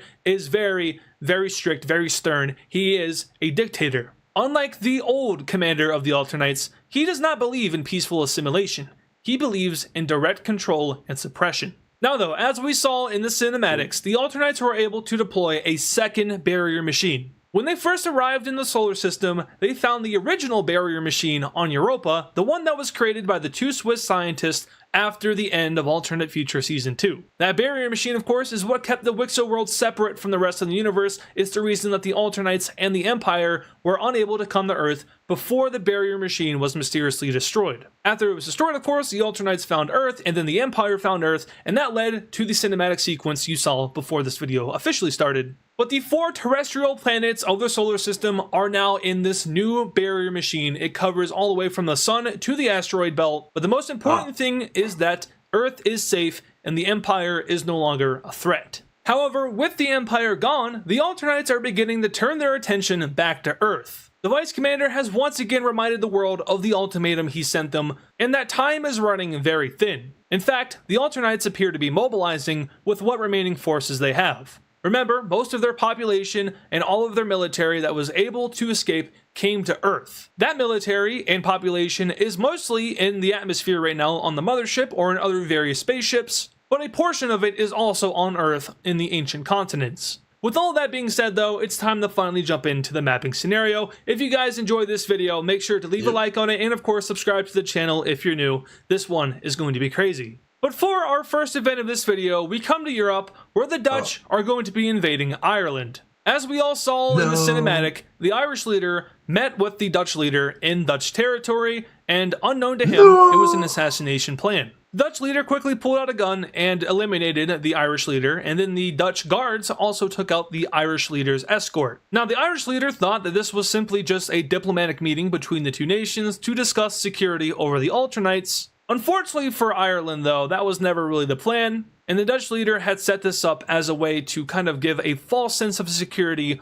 over to Ireland, thinking that they were going to discuss peaceful things, like, not invading all of Europe. Well, as you can see, that's not the case at all, and the Dutch are en route to Ireland. Now, without their leader, Ireland is a little bit shook at first. The whole event is very surprising. However, the shock and all strategy of the Dutch doesn't last forever, as the Irish military begins to push back against the Dutch, showcasing that they are indeed still one of the most powerful countries in Europe. Now, unfortunately for Ireland, though, the Dutch have been in the lab, and they've been making some pretty crazy military equipment with the newfound Alternite technology that the previous Alternite leader granted to the WICSO world. And they've been able to make some pretty fast and impactful missiles. These things are faster than hypersonic missiles, and the damage they deal is a lot more as well. So the Dutch will begin to light up the Irish Isles with these missiles, and the Irish military is simply unable to respond to this great threat, as the Dutch military is now pulverizing the Irish island. In addition to the Dutch invading their Irish Isles, we also have the French joining this war and setting up their troops as well as a way to help out their new ally, or their new official ally, I should say. But unfortunately for the Irish, they don't have any allies of their own. Norway and Finland are also some remaining democratic countries in Europe, but they were both defeated by the Dutch and Russians not too long ago, so of course they will not be participating in this war. Iberia, that would be a death wish, and Greece is all the way down here. So the Irish are alone in this war, and no one will be daring to join, as the neo-authoritarian order has become incredibly strong. But the Dutch military will now enter into Scotland, and once again, they are wreaking havoc, as the Irish military is simply unprepared for and out-equipped by the Dutch army. The British part of the Irish Isles now comes under full Dutch control, and shortly after, a landing is made in Northern Ireland, which will go ahead and establish a front line up here, looking something like this. The Irish military has never fought an opponent like this before. With that being said, they haven't fought many opponents at all. But this just goes to show the new strength acquired by the Dutch in their quick annexation of Europe, as the capital of Ireland will fall, and shortly after, one of the last remaining democratic nations in Europe will surrender over to the neo-authoritarian Dutch. Their strategy of shock and awe was effective against the Irish, assassinating the leader in what appeared to be a peaceful meeting really put the shock in shock and awe. Additionally, the Dutch's deployment of alternate level technology, those hypersonic missiles, against the Irish completely destroyed a lot of their military capabilities. And on the topic of military tech, the Dutch are becoming one of the most technologically advanced militaries in the world, and they are once again utilizing the alternate tech. At this point, every single WICSO country has that alternate tech. Some of them are still implementing it into their military, but a nation like the Dutch, for example, which has over 50% alternate tech, is really ahead of the pack. Compare that to like one of these Bengali nations where, you know, maybe 1% of their military is alternate tech. I mean, even if these guys have a military, I'm not too sure how that would work. My guess is that they would have one unified military between all of these countries. But still, you know, it's a very low percentage of alternate tech compared to the Dutch. Anyway, though, the Dutch and the French are victorious in taking out the Irish Isles. This place has been stagnant for way too long. But with all that being said, the Dutch and the French have successfully toppled the Irish government in the Irish Isles. And we can go ahead and take a look at a peace treaty, which will disassemble one of the longest lasting democracies in the world. And in this treaty here, we see that Ireland is going to lose all of its territory in Great Britain, as the Dutch will completely dismantle all of their claims in that territory. Now, the Irish are still left standing over here in, of course, Ireland, but the Dutch have now reestablished themselves in the British Isles as they take back some of their oldest lands up here, as well as expand north towards the border of the blue team here. Now, this war possibly could have had two objectives. Not only do they take back their old lands, but they also gain a larger border with Doggerland, who they now completely surround on 3 different sides. It is possible that the Dutch didn't see the Irish doing enough for security in Europe. They thought that maybe Ireland's forces weren't bolstered enough. So they are kind of taking the matter into their own hands now, just at the expense of Ireland. But as for the capital cities of these new countries, the Cornwall country will have theirs right here. We then have the Welsh country having their capital right here, if you can see it. The blue team's capital will be right here, and then Scotland's capital will be all the way up here. So there you go, Daily Britain update. Zooming out and looking at the Dutch Empire as a whole now, we see that they are at their peak. I don't think the Dutch have ever been as large as they have been now, which I think is going to warrant us to finally take a look at the power rankings of the WICSO world. So we'll get the obvious out of the way first, of course. The Alternates are the strongest military force in the world. Atlantis, Mauritius, Zealandia, and Doggerland, those are all the strongest countries, or strongest combined country in the world, without a doubt. And yes, that is to say that the military that is stationed in Doggerland is stronger than that of even the Dutch military. So something to think about there. But the strongest actual WICSO military does belong to the Dutch. And that comes after much expansion in Europe. The second strongest military in the world belongs to India. The third goes to Mesopotamian Unitaria. The fourth strongest is, interestingly, Australia. 5 goes over to America. 6 goes over to Russia. 7 is African Unitaria. 8 is West Africa. 9 is Pacifica. And 10 is China. So here are the top 10, technically top 14 strongest militaries in the entire world at this point. The Alternates, of course, are far superior, but the WICSO rankings do follow as such. And on the topic of this, we're going to talk about Pacifica real quick. I did ask you guys if you wanted to change the name of this country, and I didn't really see any suggestions that really stuck, in my opinion, so let's just keep it as Pacifica, because, I mean, it does border the entire Pacific Ocean, and apparently it also has 2 capital cities. But now, though, we're going to head down to South America, where we have a pretty major event happening here. Now, at the end of episode 99, all of the countries with the lightning bolt decided to join the Alternate Dominion, which essentially kind of made them give up their sovereignty. They're joining this movement with the Alternates. They're giving up some of their freedoms, because they're scared of the Ultranite military. And they're the scared Dutch of being became overrun, stronger, and they're scared of their people being enslaved or maybe even disposed of. So they did what they thought was best. Now, unfortunately for these countries, though, joining the Ultranite Dominion means that you're going to kind of lose your governance a little bit. And the Ultranites are going to come to these countries, and they're going to demand two things. The first thing they command is the complete dissolution of the South American military alliance. With a majority vote, because a majority of these countries are now in that Ultranite Dominion, South America will completely disband their military alliance. No longer are they militarily aligned at all. And for the second command, the Ultranites will go ahead and force the dissolution of the South American Economic Alliance. So just like that, the two institutions that were keeping South America united are officially gone. Being a part of the Ultranite Dominion means that they can make decisions for you in regard to foreign policy, and that's exactly what we saw happening here. An updated look of South America will see that we have two main sides emerging, the pro-Ultranites and the anti-Ultranite sides. But this will completely ruin relations between the Ultranite and the non-Ultranite countries, and they will start to become a little bit hostile with each other. Now, the obvious reason for the Ultranites doing this is that they don't want the WICSO world to band together and fight together, and obviously it is counterproductive if the countries that are listening to you are also aligned with countries that are not listening to you. But this is really starting to show the influence and the power that the Ultranites are gaining over the WICSO world. They were able to topple one of the strongest countries, West Africa, without even lifting a finger. Now they've been able to disband the largest military and economic alliance in the world with the snap of their finger. It's looking dire, I can't lie. But now, though, we're heading over here to China, where there is a very important election underway. This is probably one of the most consequential Chinese elections in history, as there are two candidates that are extremely popular at the ballot box. One of them is seeking to maintain the order of Chinese democracy. Recently, China has been going through a few struggles with their democracy. They used to be one of the purest democracies in the world. Now, however, they're considered a limited democracy. The other candidate, however, wants to take a much different approach to the future of China.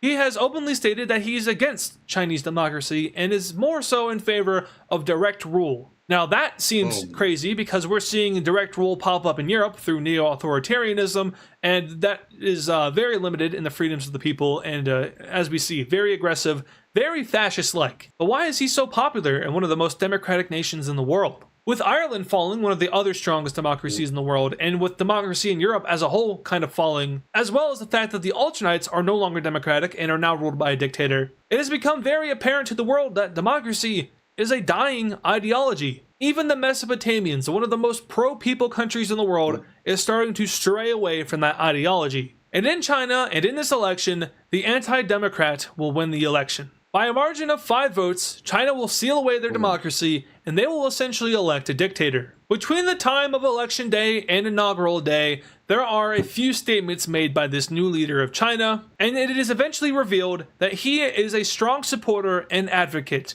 for neo-authoritarianism. China has elected a neo-authoritarian leader who is very close with and very acquainted with the European NA powers. Now knowing that, however, the Chinese democratic government is going to make a very dramatic decision. The democratic government of China will cancel the election and they will refuse to swear in the new dictator. And by doing just that, China will fall into its second Great Revolution. Across China, multiple pockets of rebellions will pop up in denial of the government's decision. These pockets, of course, are being led by the neo-authoritarian dictator who just won the democratic election. Now, this brings up a pretty interesting situation in that the Chinese government, by denying the democratic election, is, in a way, becoming authoritative on their own. Elections are one of the most democratic things a country can do, and by canceling that, you are obviously not a democratic country. However, the reason they're canceling the election is to maintain their democracy, even though canceling that election is, once again, counterproductive to that. So in a way, China has destroyed democracy not only by electing a dictator, but by also refusing to accept said dictator. It is technically a lose-lose situation for the Chinese government. However, they feel like that if they can win this civil war, then they can go ahead and just like ban the running of dictator candidates or candidates that are deemed a threat to democracy. But the fighting will now begin, and where the rebels are the most strongest, of course, are down here in the south in these heavily economically rich areas, but also up here in the north in this area right here, which is also very economically rich. The rebels will begin their advance in the Chinese territory, and more so their advance towards the capital city of China, where that democratic government awaits. But China isn't messing around here. They know that this is a high-stakes war that really could determine the future of the country, so they're also sending their military out, and they immediately squashed this entire rebellious group over here. Additionally, their forces will also begin to move up and into this section of the rebellion over here, while of course counteracting the advance in the south. Over in the outskirts of China, this rebellious group will have a ton of success in moving into this relatively vacant territory. Now this is like a kind of rural area of China, you know, it's definitely out of the way, definitely not urban. And it's kind of interesting to see that this area is rebelling in this revolution in favor of a dictator, especially considering that there used to be a country here that actually broke away from China after World War V. If I remember correctly, the reason they broke away is because they didn't feel like they were being treated correctly by the government. And ironically enough, they still weren't treated correctly by the government, and I guess that's why they broke away here. Still though, the Chinese government is not doing much to defend this area at all, as the rebellion is spreading out immensely and also very quickly. We also see this rebellious group over here begin to reach out towards it in a way that would likely connect up a bunch of these networks. It would make supply lines a lot easier to maintain. But overall, China is somewhat holding their own in this war as of now, as they now send troops into yet another section of the rebellion, the one that was just expanding over here. While down south, they do much of the same in starting a new front line, now heading into the strongest part of the rebellion. Up north around this claim, rebellion troops will now begin to move down towards the other sections, and really the goal here for these guys is to all connect up into one large front line that could then march down south towards the Chinese capital and helping out the main unit down here. But to do that, of course, they need to take out a lot of land and take over a lot of cities, which is going to be problematic, of course, at first. Down south on the border of South China, we now have this group moving up and connecting up with the green team up here. And slowly but surely, the green team is amassing more and more land in China. They now connect up over here, which is not what China wants at all, as this entire area is now completely surrounded, which is definitely not what the Chinese government wants at this point. This area is now completely secluded, and moving of supplies and troops up to this area is getting more and more difficult. So their solution to that is to focus their military forces on taking out this area over here, which they mostly do, pushing them all the way back to the tip of this peninsula, while also advancing even further into this group here. Down south, though, the rebellion has picked up just a little bit of momentum, which is being used to push back the Chinese advance in the north. They are completely ousted from their territory, and their advance will once again start, now moving up from the southernmost area and wrapping around this inlet right here. Up north, we have the Democratic Government of China taking out the rebellion's advance, while also moving troops into said territory. Over in this section, though, there is a little bit of issue on the Chinese logistics side, as the rebellion is able to push back and maintain over half of their territory. Additionally, the rebellion is having an all-out advance into the secluded area over here, where Chinese troops are without resources and equipment, and overall, if they weren't having a bad day already, it's about to get a lot worse. Now, China has lost a lot of land here, and it seems like they're in a really bad spot, but truthfully, the land that they've lost isn't too valuable. Like, there isn't a whole lot that goes on over here. Meanwhile, though, they've been able to take out some pretty powerful land from the rebellion, of course.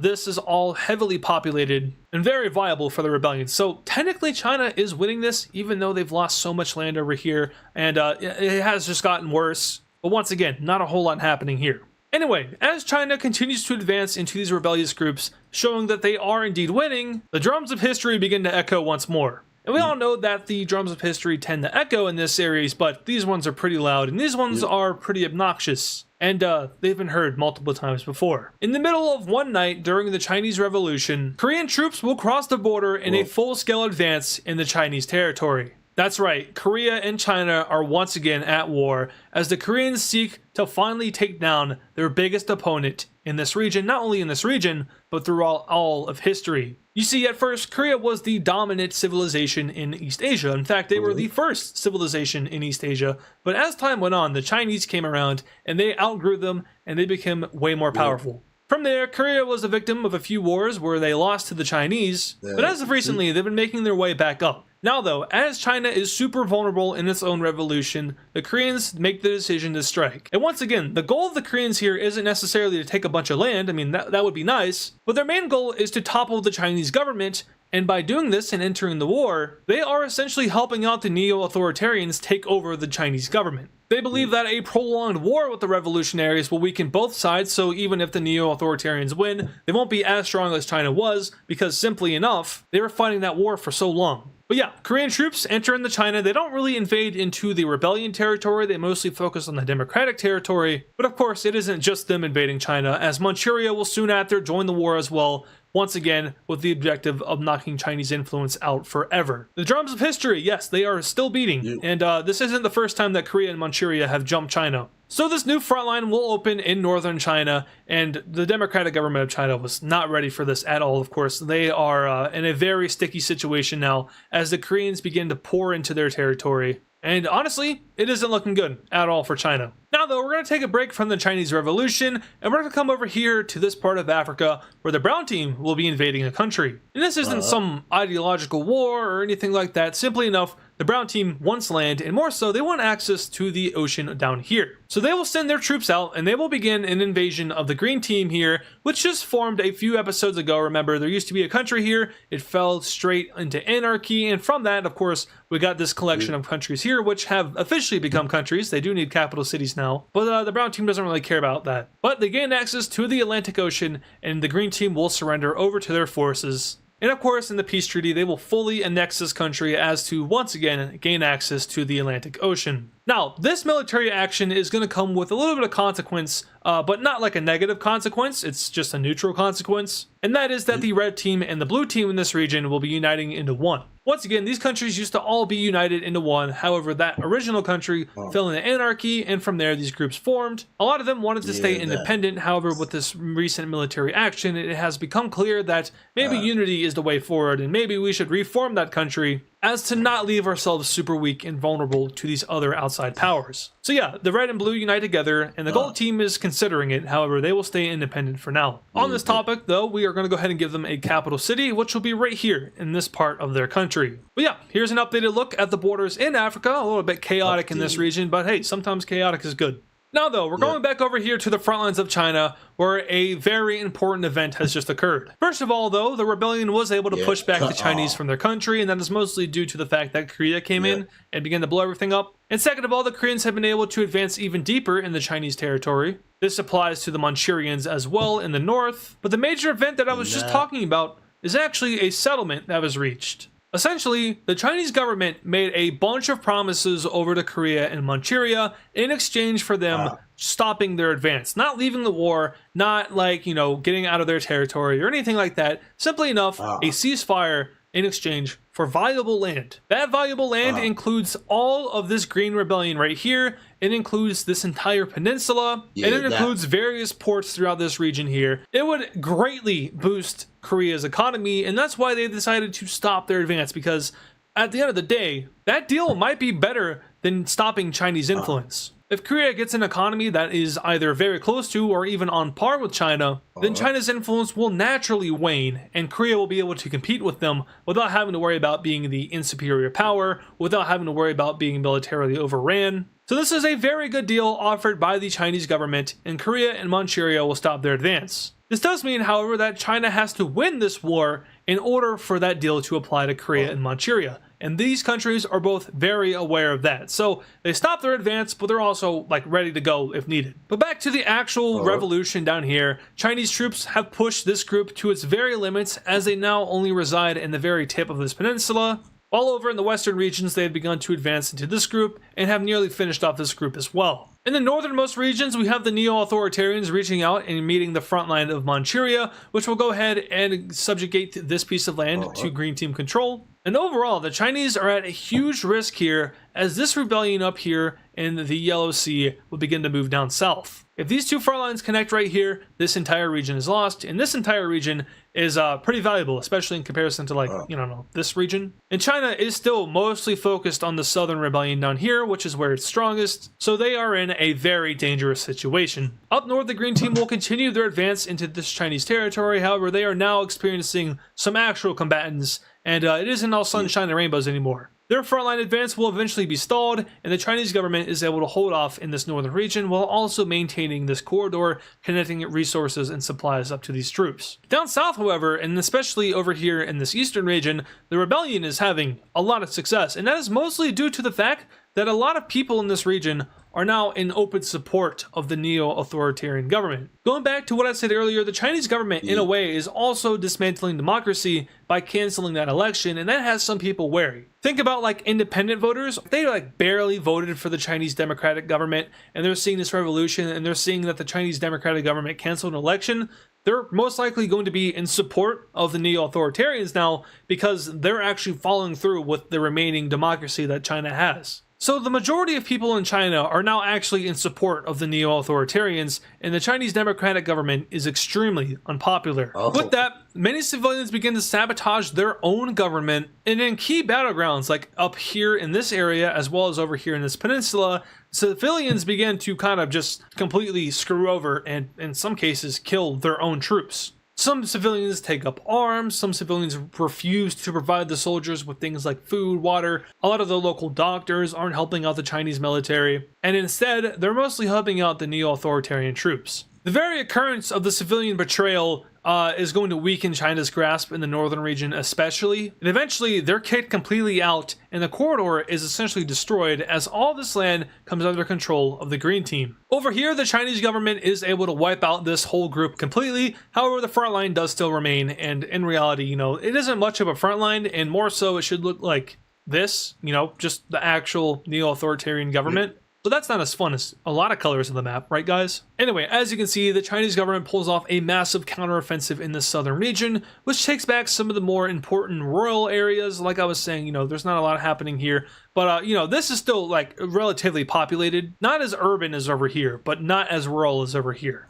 So yeah, a big victory for the Chinese government in this front over here, and they're able to hold off the neo-authoritarians for now. For some unknown reason, however, the Chinese government is just immensely struggling with the front line in the south, where the neo-authoritarians have their government, and of course, this is where a majority of their troops are as well. And they're making some very notable progress towards China's capital city. It is right there, and the front line is right here. But zooming out now, it does look like that China is no longer doing good. Even considering that this is not super valuable land, it's still a lot of land, and a lot of land that is now controlled by the rebellion at that. So China will do all that it can to continue this fight, but unfortunately, it appears that the neo-authoritarian movement is gaining more and more strength as the days go by. China's counteroffensive was effective at first, but not effective forever, as the neo-authoritarians are able to push back, and eventually these territories begin to be liberated as the civilians welcome back the troops with open arms. Over in this peninsula here, we see one of the greatest counteroffensives of all time, as the rebellion is able to push back the Chinese group completely out of the peninsula into the mainland.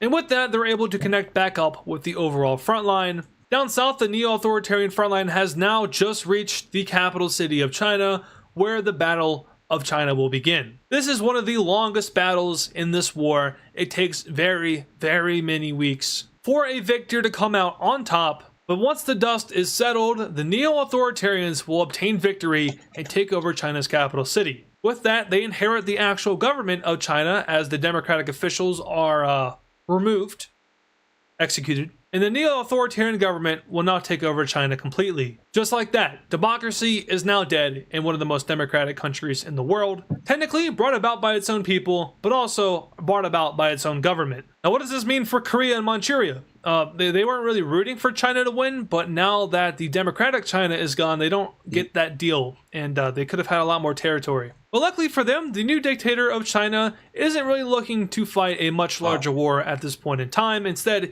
he is looking to consolidate power in China. So he tells these two countries that you can take the land that you have, but we're not giving you those important economic areas because, I mean, why would we do that? We're not desperate. And Manchuria and Korea will decide to accept this deal because it isn't realistic for them to invade the entirety of China. They aren't capable of doing that. But at the same time, they don't really have to worry about the Chinese government because it's extremely weak right now and their military is obviously exhausted. So it's not like China is going to invade them. So yeah, they take the deal, and we can go ahead and take a look at this peace treaty in which democracy dies in China. And in this treaty here, we see a few land exchanges as well as a new Chinese government officially come into power. So starting up north, there were a few changes here in which land pieces that Manchuria and Korea would get. Korea advocated for getting some more valuable land down here, and that was eventually granted to them hesitantly by the new government of China. But the neo-authoritarian government here, they aren't trying to have super bad relations with all of the neighbors around them. They want to be somewhat content and warm with their neighbors because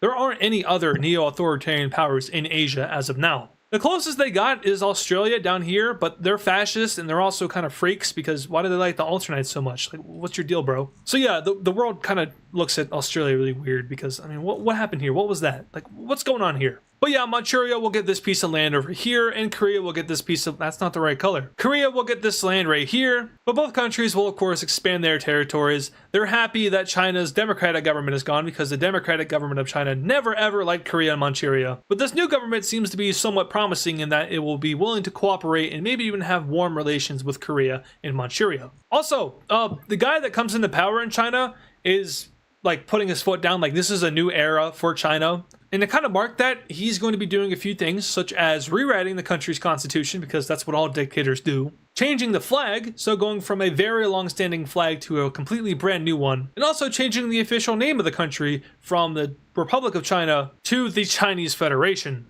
It's still going to be referred to as China, but this great change in constitution, name, and flag all warrants a change in color.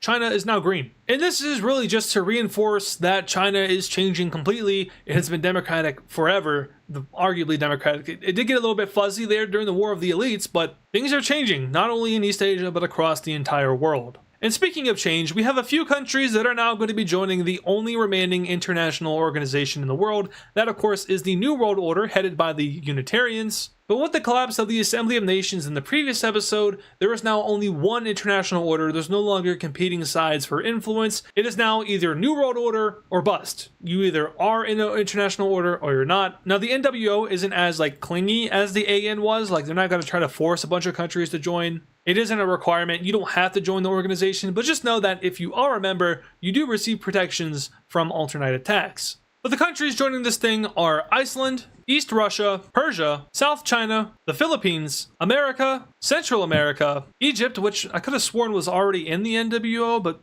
I guess not. And then finally, these 4 South American countries down here. And these countries were the ones that ran to the door immediately after the AN collapse because, I mean, these are all alternate countries that surround them now. And, you might want protection from them. So they all joined the NWO, and they all joined this kind of global military alliance that is formed through the NWO. So just like that, yeah, the AN is gone, but the New World Order is still here, and they offer protection. So most countries, of course, are interested in joining that, especially the countries that either border the alternates or countries that are very close to the alternates. Speaking of the alternates, though, we are now heading down here to Mauritius, or more so Madagascar, because we have something that is unseen and very interesting happening here. Madagascar is uniting with the alternates. Yeah, okay. Madagascar has been going through some pretty interesting things as of recently. First of all, there was a split between the northern government and the rest of the country, and then the Madagascar government in the north decided to join the alternate dominion, and now they've just united with the alternates. So Madagascar is whole again, united again, just under the alternates. So I guess good job, Madagascar. You became relevant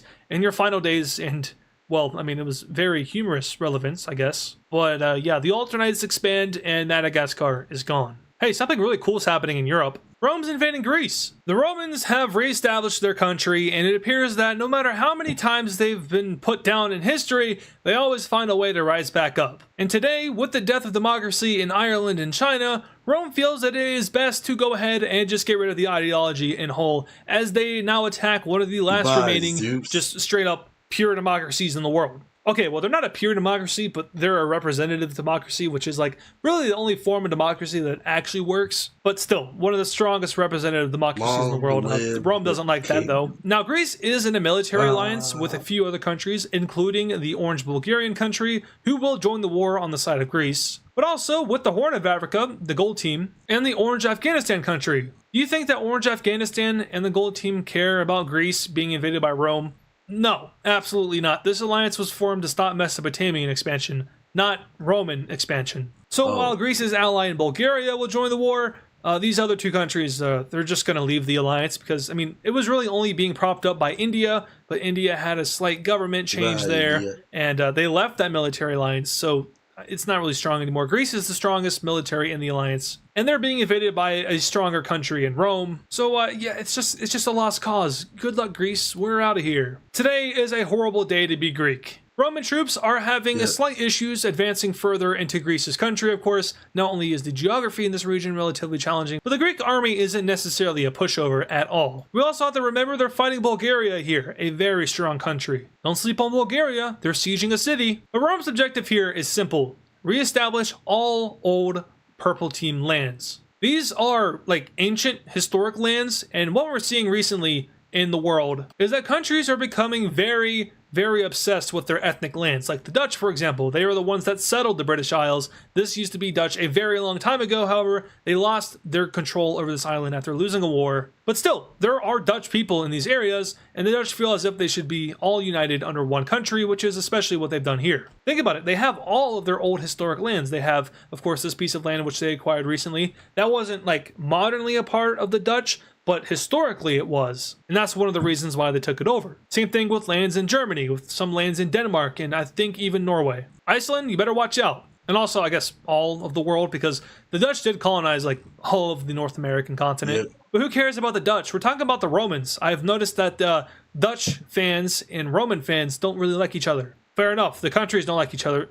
I mean, the countries don't like each other, so that makes sense. But Greece is getting obliterated by the Roman army here, and even their ally in Bulgaria, who had the mighty audacity to siege the city, is now being pushed back by the far superior Roman forces. Rome is also one of those countries that has gone ahead and implemented alternate technology into a vast majority of their military, not on the same scale as the Dutch, of course, but on a much larger scale than the Greeks have. And it's coming to really show that you might need alternate technology in your military if you want to survive in the modern day. Anyway though, Rome will go ahead and capture the capital city of Greece, which is a very big loss for the Greeks. They now begin to kind of collapse throughout the rest of the peninsula over here, but over here in the Turkish areas, they do still hold strong. The Roman army will now conquer all of this area of Greece. I should really learn the name of this peninsula, because I think it's a peninsula, not an island, right? It's like connected right here. I could be wrong though. I'm stupid, so ignore me. But don't ignore me, because you need to finish this video. Duh. Greek troops will hold out in this one city down here as the Romans are unable to advance into it. But a little bit up north, we have Bulgaria being dismembered. Yeah, it's not pretty, and it's also a very quick war. The Romans move in, and they move out. There wasn't much fighting that happened here. Now, though, they are advancing into some troubling territory as the Greek army is becoming more and more fierce in their defense, especially as this front line shrinks and goes towards the city of Constantinople. Something like that, yeah, I don't know. Anyway, the Romans will be successful in taking out all of Greece's European claims, but they do struggle moving into Asia. Additionally, the superior Greek navy is helping out some of these remaining front lines over here, as this area is actually able to push back, and we even see like a kind of naval amphibious landing over here in this part of Greece, which will go ahead and reestablish this island as a part of Greece. Still though, the land forces are incapable of beating back the Roman forces, so the Greeks are really just kind of relying on their navy to keep them alive at this point, but that could be changing very soon. That was your cue, Mesopotamia. All of a sudden, Mesopotamian troops will enter into Greece. This is a shocking revelation for the entire world, including the Unitarian Alliance, because, once again, Unitarians don't go to war. They don't ever fight offensive wars, but here we go. Here's Mesopotamia doing it. Someone might be lying about their intentions. Or, more simply, as the Unitarian government in Mesopotamia says, they are reclaiming lost Mesopotamian lands away from the Greeks, and not necessarily to counter the Romans, but simply enough, there are Mesopotamians that live in this peninsula. A majority of the people that live here are Mesopotamian. And, well, simply enough, with how things are going in the world right now, if you're of a certain ethnicity, you are likely to be living in that ethnic country. The Dutch believe that all Dutch citizens should live within their country. The Russians believe that all Russians should live in Russia. The Romans believe that all Romans should live in Rome. And apparently the Mesopotamians think that all Mesopotamians should live in Mesopotamia. This is levels of nationalism that the WICSO world has not ever seen before. And it's coming at a relatively inconvenient time because, you know, the Alternites are here and they're threatening to invade the entire world. Nonetheless, though, Mesopotamia's military will successfully go into this part of Greece and they will successfully have a lot of success. Yeah, there's a lot of success going on over here. But eventually, of course, the Greeks are going to be extremely weakened and they will nearly capitulate as the Romans now enter into Anatolia and they begin to take over these coastal areas before the Mesopotamians can get there. They'll span all the way down here to the island of Rhodes, and eventually the Mesopotamians will finish off the Greeks as the two front lines meet over here in this area of Turkey. Now, Rome and Mesopotamia are friendly with each other. They've had this kind of warm relationship for very many centuries now, where they haven't been hostile at all. In fact, they've worked together on the international front very many times. It's not like they're full-on allies or anything like that, you know, like Rome would never come to the aid of Mesopotamia, and Mesopotamia would never come to the aid of Rome. But still, there was like a mutual respect between these two nations. Anyway, though, with all that yap and lore out of the way, though, we can take a look at this peace treaty in which Greece and Bulgaria will both cease to exist. And in this treaty here, like I said, Greece and Bulgaria are gone. They are completely annexed. They are actually kind of divided up, but they are ultimately all annexed by either new countries or Rome, Mesopotamia, or Crete. Now, Crete didn't join the war, so what's going on here? We'll get into that here in a second, but we'll start with Rome first. They obviously take back all of their ancient lands down here in Greece. They didn't take over southern Greece, which is now occupied by Crete, and this was part of a broader regional agreement of the Adriatic Sea. Essentially, Rome is a little bit worried that the Greek population in this area, of course, is going to be prone to rising up against the Roman government, which is a lot less democratic. In fact, it's actually just authoritative compared to the original Greek government. So they feel as if having a bunch of these brand new pro-democracy citizens in their nation will be counterproductive to their agenda of trying to consolidate power as a neo-authoritative country. Because remember, they are neo-authoritarian, except just not on the same wavelength as the Dutch. They hate each other, they don't like each other at all. And even though they share the same ideology, that doesn't necessarily fix their issues. But like I was saying, they don't want a bunch of pro-democracy rebellions in the south, so they give over a bunch of ethnic Greek land over to the Cretans. Cretans and Greeks are very similar ethnically in this world, so it's not too far-fetched. You know, it's not like these guys are going to rise up against the Cretan government, which is a democratic government. But like I was saying, this is a part of a broader regional agreement, so what exactly is that agreement? First of all, Rome will have complete military access to this section of Crete, and not only will they have complete military access, they will also have control over a few very important ports that are along the section of land. As you can see right here, they actually just completely own this piece of land, or this strip of land. And this is mostly for naval purposes, but also it is a very important trade hub in this part of Europe, and the Romans didn't necessarily want to not control that. So like when they were agreeing to give Crete this land, they were like, there are a few exceptions, and like I was saying, those exceptions are military access and giving up this piece of land. Another part of that agreement is cooperation amongst all four of these nations. So there is a brand new turquoise country here that is known as Marmara, and it is technically allied with the Mesopotamians because there is a majority Mesopotamian population here. But in that regional agreement, they are also friendly with the Romans and the Cretans. They all have agreed to some very loose trade deals, which will lower prices for all these countries when trading with one another. But on top of that, all four of these countries have also signed a permanent non-aggression pact with one another. Basically, Mesopotamia and Rome will never go to war, Crete and Rome will never go to war, Crete and Mesopotamia will never go to war, so on and so forth. It is bringing security and economic prosperity to this region. So all in all, not like a super bad deal for the Greeks. You know, you lose your country, but hey, it's going to be a lot better here now. Hopefully, probably, maybe, I don't know. But let's talk about the elephant in the room here. Mesopotamia, you just invaded Greece, which is anti-Unitarian. So what's up with that? The last time a Unitarian country declared war on another country, they were kicked out of the Unitarian order.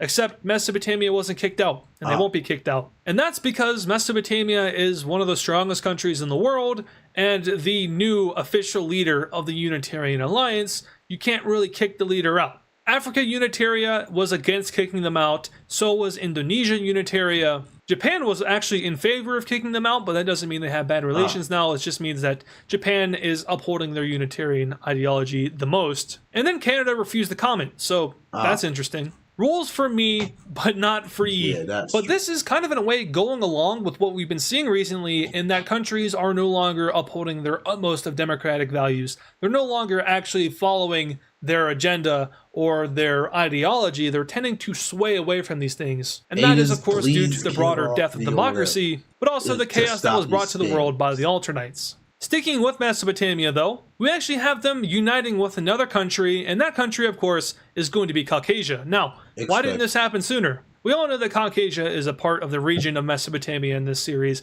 We all know that they share very close relations, open borders. It's basically the same country, so why didn't they unite sooner? Well, I'm sure we all remember the almost World War VI that happened in the series between the Mesopotamians and the coalition. The whole reason that started was because of the Mesopotamia Accord, which was a document, a founding document of the Assembly of Nations. And in the last episode, the Assembly of Nations officially collapsed. So the Mesopotamia Accord no longer exists. And that means that there's nothing stopping all of the Mesopotamian countries from uniting together. Not that the Mesopotamia Accord stopped them before, but now definitely there is no official document in place, and all of these countries could unite together if they wanted to. The thing is, though, they don't really want to.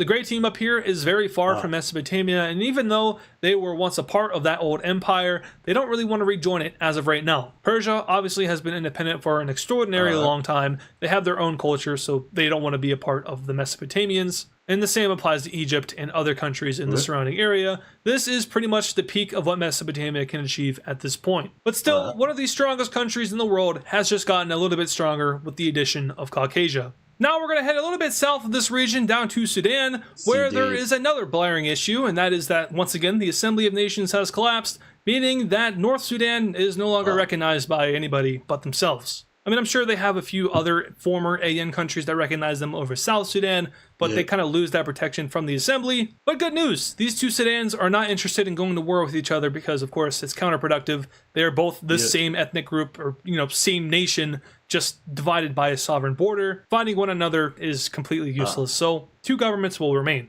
But since there are two governments, they can make separate decisions, and simply enough, North Sudan will be joining in on the Horn of Africa Economic Alliance. So they are now economically partnered with the gold team, the purple team, red team, and of course the Mesopotamian green team. And on the very topic of economic alliances, we have South Sudan going ahead and joining in on the Mesopotamian Economic Alliance. So these two countries are coming about their way. They, of course, now are officially countries, and the door is opening for recognition of both by the NWO. Of course, right now they only recognize South Sudan, but North Sudan seems to be cooperating. The government's a little bit different, but still, it's a country, so their recognition is probably on the way. But now we're heading over here to the Seafoam Green country. And usually when we come here, something good happens for them, like expanding or, uniting with another country, but their luck has finally run out. And that's because Russia and China, two neo-authoritarian governments, are going to be jointly invading the Seafoam Green country at the same time in a joint operation. All of a sudden, the nicest guy in the room is being attacked. But this is a movement that has been building up for a very long time for the Russians. They have been having these ambitions to go out and reconquer old Russian land, and the Seafoam Green country has a lot of old Russian land. At the same time, China kind of feels the same way, in which that the Seafoam Green country has a lot of old Chinese land, especially up here. Now, China's ambitions for the Seafoam Green country didn't really emerge until recently, and of course that came with the neo-authoritarian government, but just like all the other authoritarians, they are obsessed with gaining old lands back, and China is blitzing through Seafoam Green country territory. Now, notably, China was just fighting a revolution, and somehow they're still just blitzing through Siberia. That's not because they're super strong or they've already rebuilt or anything. It's just because the Seafoam Green country, their military sucks. Like, they've never really been a strong country. They've just gotten really lucky and have gotten really big. But unfortunately, you're fighting against two very strong countries now, and it's not looking too good. Top 10 power Russia over here is obliterating all of your villages in Europe, so there goes that. And they're advancing very quickly as they now reach the border of the pink team, and they're just marching right along. Really, it's not really an invasion. It's more so of a changing the flag and government in these areas. Like, yeah, we're just going to raise the Russian flag. Very low casualty numbers as the Seafoam Green country just loses political authority over here. And Russia, that's very interesting, Russia. Very cool. Anyway, though, back over here with China into the Seafoam Green country, they are very similar to Russia, just obliterating all these villages. There is a little bit more of a challenge over here, though, because this is where a majority of the Seafoam Green country's population is, and of course their capital city is right there, so they're defending that with all they have, while Russia is just kind of walking through their territory. Now, interestingly enough, though, with the Seafoam Green country, they aren't really interested in fighting this war. Like, they know they're cooked. They don't have any, like, true allies in this region, so they're just gonna surrender. Yeah, that's it. That's the end of the war. The casualty count was a grand total of 38,000. So a very low-cost war, not a lot of lives were lost, and in the end, the Seafoam Green country just straight up surrendered. Now, they didn't surrender just unconditionally. There were terms that were sent out, and those terms were saying that basically, can we just please still exist after this? And Russia and China are like, yeah, of course. Russia and China didn't plan on taking out the entire country in the first place. They were kind of hoping that they would surrender early on, so they didn't have to send troops all the way out.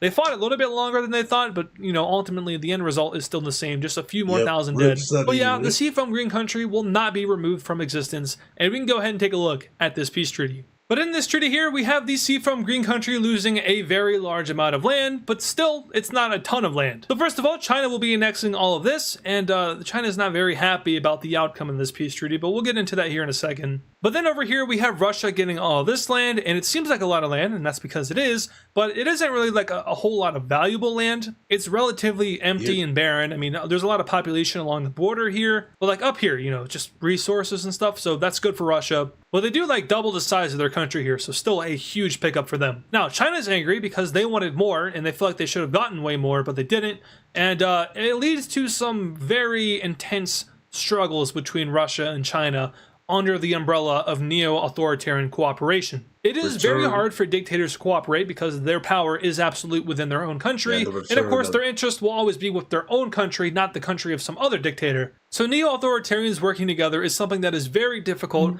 but somehow it has worked in a very small case in Europe between the Dutch, the French, the Dark Scion in Russia, and the Yellow Team. But we see cases where they don't cooperate, like how Rome doesn't like the Dutch, or like how now China doesn't like the Russians. There may have been a plan in place to accept China into the military alliance in Europe, but that has fallen through now as China is looking to kind of distance themselves from the authoritarians after Russia accepted Siberia's unconditional surrender. That's the main issue. China wanted to keep fighting, but Russia put an end to the fight. And because they're the stronger country, they ultimately have the last say. And yeah, so China was just whatever, fine. But yeah, the Siberian country loses a ton of land, but not a whole lot. They're still one of the largest countries in the world. But zooming out now, we can see how much larger Russia is.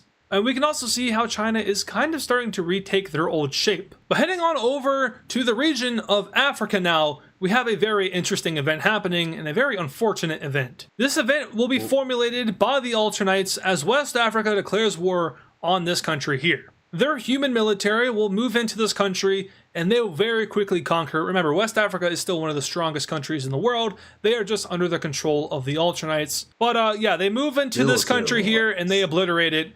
And this wasn't by their own nature, of course. This was ordered by the Alternate government, which is trying to flex a new kind of power. Remember, the Assembly of Nations also had this kind of agreement where if any of their countries were attacked by the Alternites, the other Assembly Nations would come to their help, a part of that Planetary Defensive Treaty Organization thing. But in this case, they indirectly invaded this country through controlling the government of West Africa. They ordered them to do it, which means that the Alternites didn't directly attack them. So if the Assembly of Nations was still here and this country was still in it, it wouldn't have really violated the PDTO because it was West Africa doing it, technically. So this is kind of their way around that PDTO thing. Remember, the NWO also has one, but this country wasn't in the NWO, so too bad, so sad, you suck. In this treaty, of course, this country will be fully annexed by West Africa, who now reaches all the way down to Central Africa. But once again, this is kind of the Alternites flexing their muscles, especially as they have rapid military buildup all over the world at this point. Millions of troops are within each and every single one of their country,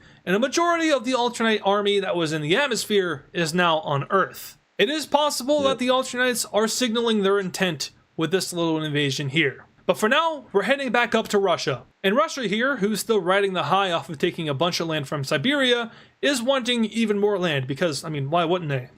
Dictatorships are always greedy, right guys? Not always true, but in this case they definitely are. Anyway, they're eyeing up some old Russian land in East Russia, which is majority ethnic Russian, and this makes them very scared. In fact, they're going down to Mesopotamia and they're asking to join their military alliance, which Mesopotamia is a little bit hesitant in adding them because you don't want to go to war with Russia. If you go to war with Russia, you're also going to war with the neo-authoritarian order, and that would bring about World War VI, and yeah, Mesopotamia is good, so they're stalling on that. But like I was saying, East Russia definitely has something to be scared of because they are a majority ethnic Russian nation. This neo-Russian empire is trying to reconquer all Russian lands. So yeah, scared times. Scared times? Scared times. Very frightening. And they're even more scared when the Russians arrive at the border, except they're not carrying guns. They're actually carrying a pen and paper. And that's because the Russians are sending an ultimatum to Eastern Russia, which demands the reclamation of a bunch of high ethnic percentage Russian provinces on the border of Russia.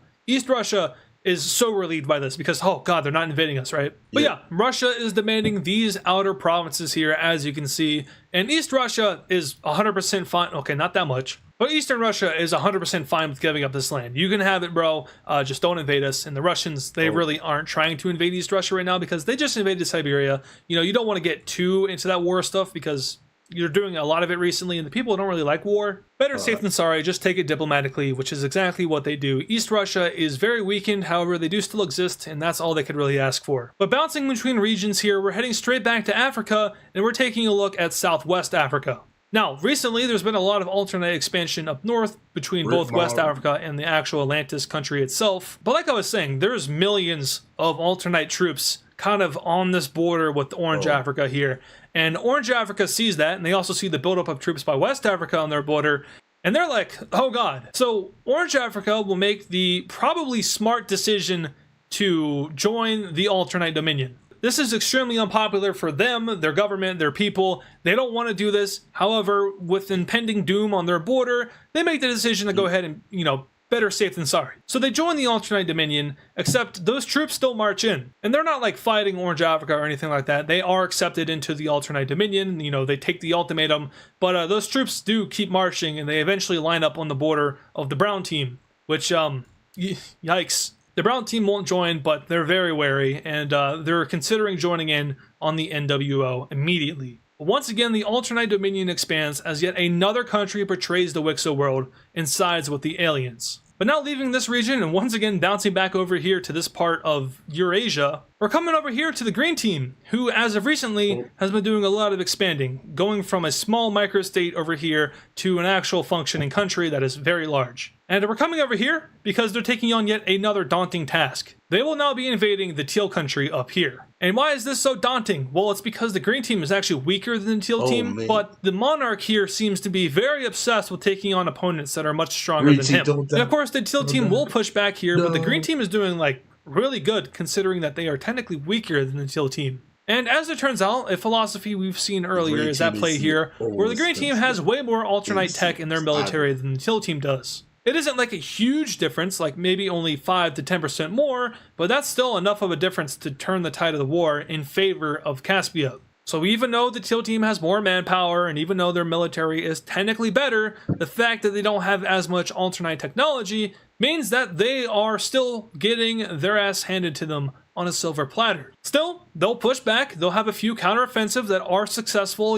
It's not all sunshine and rainbows for the green team here. They will suffer a little bit of defeat, but at the end of the day, those counteroffensives don't mean much. They're able to completely separate this region over here, and the green team then is able to capture the capital city of the teal team, dividing it into 3 separate parts and forcing it into complete surrender. And just like that, the green team has once again taken down a country that should be way stronger than them. So, good job, green team, but let's go ahead and take a look at this peace treaty. And unsurprisingly, in this peace treaty, the green team will completely annex the teal team, and guys, Caspia is back. So one of the oldest countries in the world, if not actually the oldest remaining country in the world, is just on the rise again. Somehow this ancient civilization has come back from being a microstate and is now occupying a lot of its very ancient historical lands, as seen here by the ethnicity/religion map. The blue team, which was the green team's ethnicity, is throughout all of Central Asia. But yeah, they and Rome are really the only 2 episode 1 countries left, and I say that with a grain of salt because there's no way that the same exact country would still exist from all that time ago.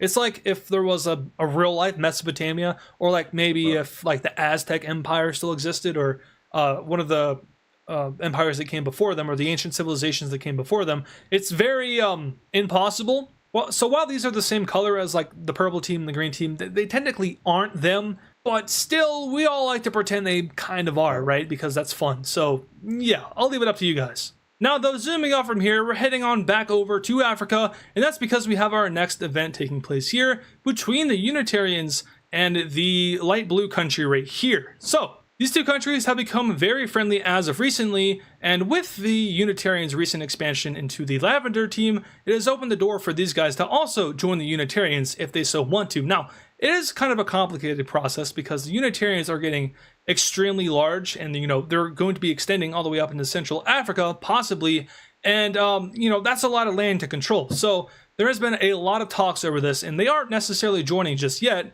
but they are.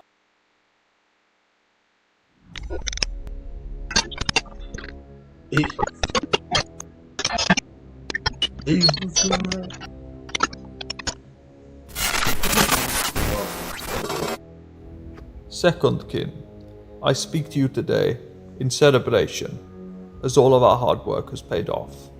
yet there are still pressing matters at hand.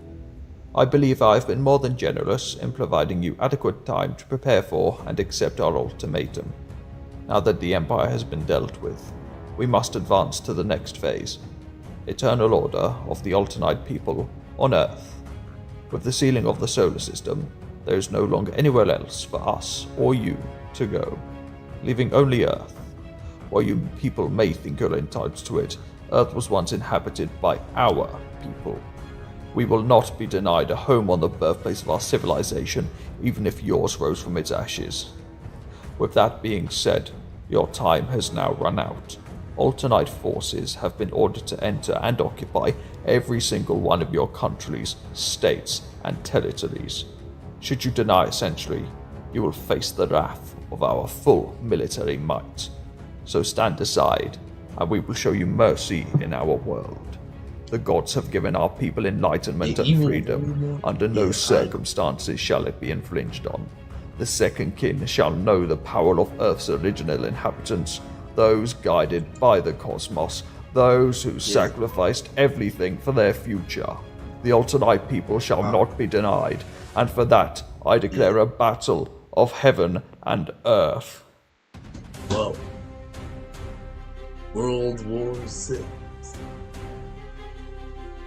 Suddenly, when the WICSO world was least expecting it, the Alternites declare war on the entire world. The Battle of Heaven and Earth officially begins, as the Alternites begin to pour into the WICSO countries which denied their ultimatum. Across the world, millions upon millions of Alternite troops have been waiting for this very order, and the time is now, as the Alternites and the Second Kin will be going to full-scale war. Immediately, of course, the Alternites order their entire dominion to join the war. That includes West Africa, Orange Africa, a majority of South America, South Africa, Australia, and Tibet. But don't forget that this includes Doggerland, Mauritius, and Zealandia. Together, these countries and the Alternites are going to be seeking to take out the entire world in one single battle, the Battle of Heaven and Earth. A war between two humanities, one lost to the stars, and one reborn in its ashes. The final battle is officially upon us, as the WICSO world will stop fighting against each other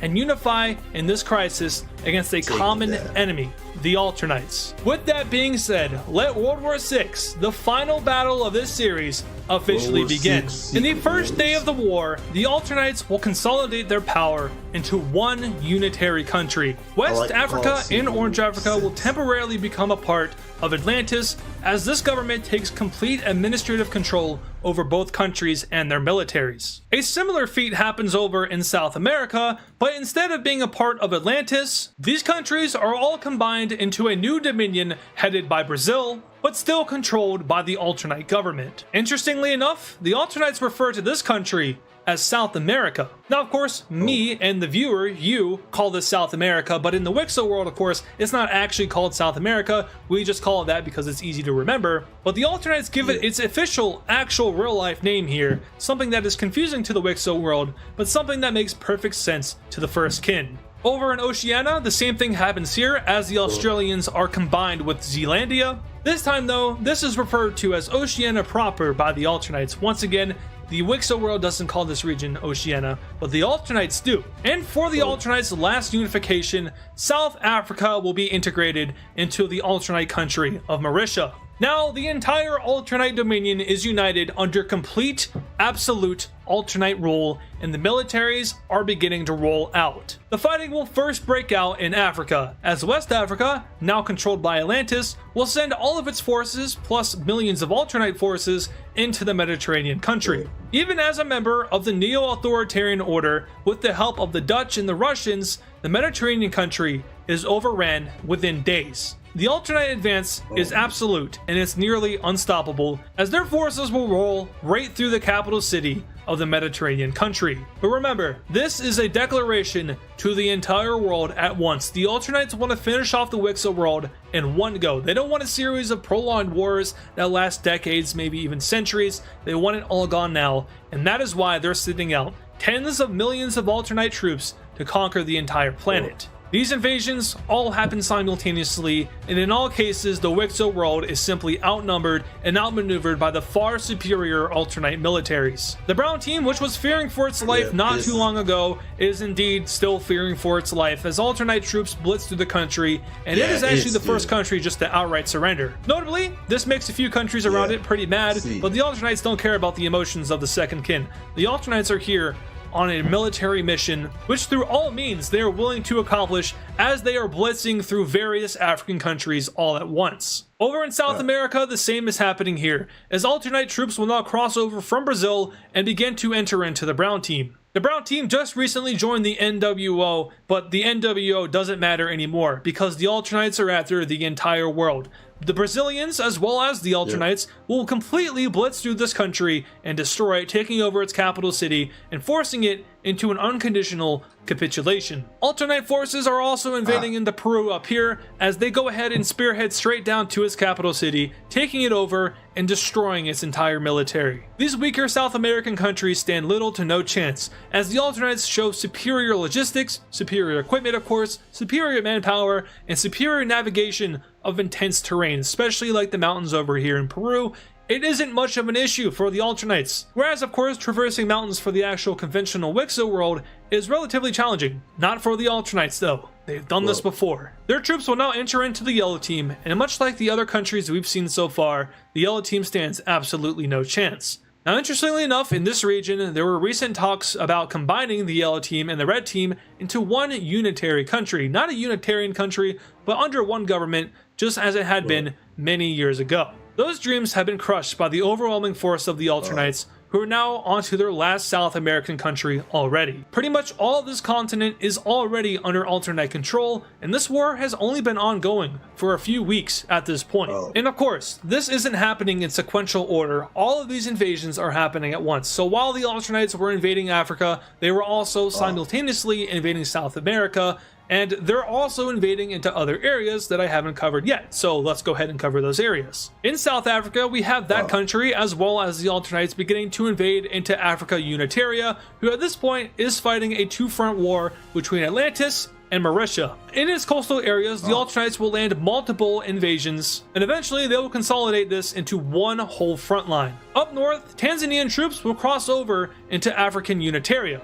It appears that Tanzania might be getting the wrong idea here. As this isn't a war against the Unitarians, no, the Alternates are going after the entire world. And very quickly, they're woken up to reality, as the Alternates then land troops in their country, take out their capital city, and as the Tanzanians begin to pull their troops back, it's already too late, as the Alternates have established almost complete control over their country, forcing them into an early surrender. This is it. What just happened in Tanzania is the wake-up call for the entire world, who at this point is completely discombobulated. They are just swept off their feet right now. The Dutch don't know what to do. The Romans don't know what to do. The Mesopotamians, Indians, Americans, Pacificans, nobody knows what to do because the Alternates have hit the world with their own version of shock and awe. And their version of shock and awe is super effective.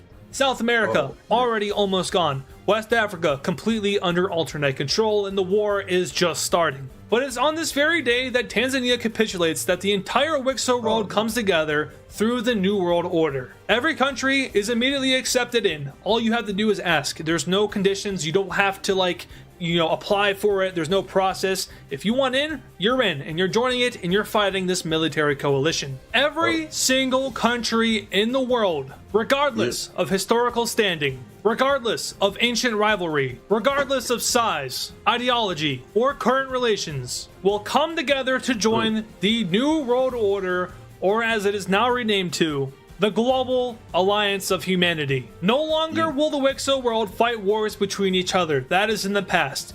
Nothing is more important right now than maintaining the sovereignty of the entire world against the threat of the Alternates. The Dutch and Romans may hate each other, but there is a bigger threat at hand here. And for this war, they will put aside their differences and they will work together and they will cooperate. They will be able to move troops through each other's territory without an issue. Essentially, humanity is uniting into one country and they are putting up their fight as best as they can against the Alternate forces. Fighting in Africa will continue though, as the Alternites begin to expand even further into African Unitaria. This country, despite being one of the strongest in the world, is against all odds here, as an overwhelming amount of Alternite troops begin to pummel through their territory. This, of course, is tens of millions of troops compared to their roughly 3 to 4 million sized army. Without conscription, of course. With conscription, it's a lot more. Still, though, they are against all odds here. And this shock and awe strategy by the Alternites is very effective, and that's because the WICSO world isn't just one country like how the Alternites are. The WICSO world has various different governments which don't always collaborate together. Now, of course, they are collaborating together, and that's due to the nature of the war at hand, but still, they're separate governments, which means that this is going to be a very long and hard-fought war for the WICSO world, who may not be able to coordinate nearly as well as the Alternites. As you see, they're making their way into India. Now, India here, one of the strongest countries in the world, isn't going to sit around and let this happen. India has been preparing for this ever since they got a new government. India is one of the most technologically advanced in terms of Alternite technology in the world. They have done a lot of military, re-equipment, in that they have been equipping their military with the Alternite technology, which has enabled them to somewhat push back here. As you see, they reached the border of the purple team. Unfortunately for India though, the Alternites knew that India was going to be capable, as they now land multiple naval invasions across the western Indian coast. Not only that, but they are absolutely destroying all of India's military assets that are not already underground. The Alternites have extremely superior missile technology, something that the WICSO world hasn't been able to fully replicate just yet. Only a few select countries have been able to do it, including the Dutch, the Russians, the Mesopotamians, and interestingly enough, the Pacificans. Everyone else, though, hasn't been so fortunate in getting that technology, and that is a huge deal breaker in this war, as the Alternates are able to outmaneuver the Indians and are starting to approach their capital city. So far, all of the front lines in this war have been advancing with extreme quickness. None of them, however, are going to be going as fast as the front line between Zealandia and Australia and Indonesian Unitaria. Australia has been studying this region for many, many decades, and they have lent the Alternites that study, and they now know very much so of the capabilities of Indonesian Unitaria. That is one advantage that the Alternites have in this region. Australia was complying with them from the very beginning. So using what Australia knows, the Alternites now know exactly where every single military base is in Indonesia. They know where every single leader lives, and they're able to country. On this topic, though, we are going to go ahead and give them a capital city, which will be right here in this part of their country. But yeah, here's an updated look at the borders in Africa. A little bit chaotic in this region, but hey, sometimes chaotic is good. Now, though, we're going back over here to the front lines of China,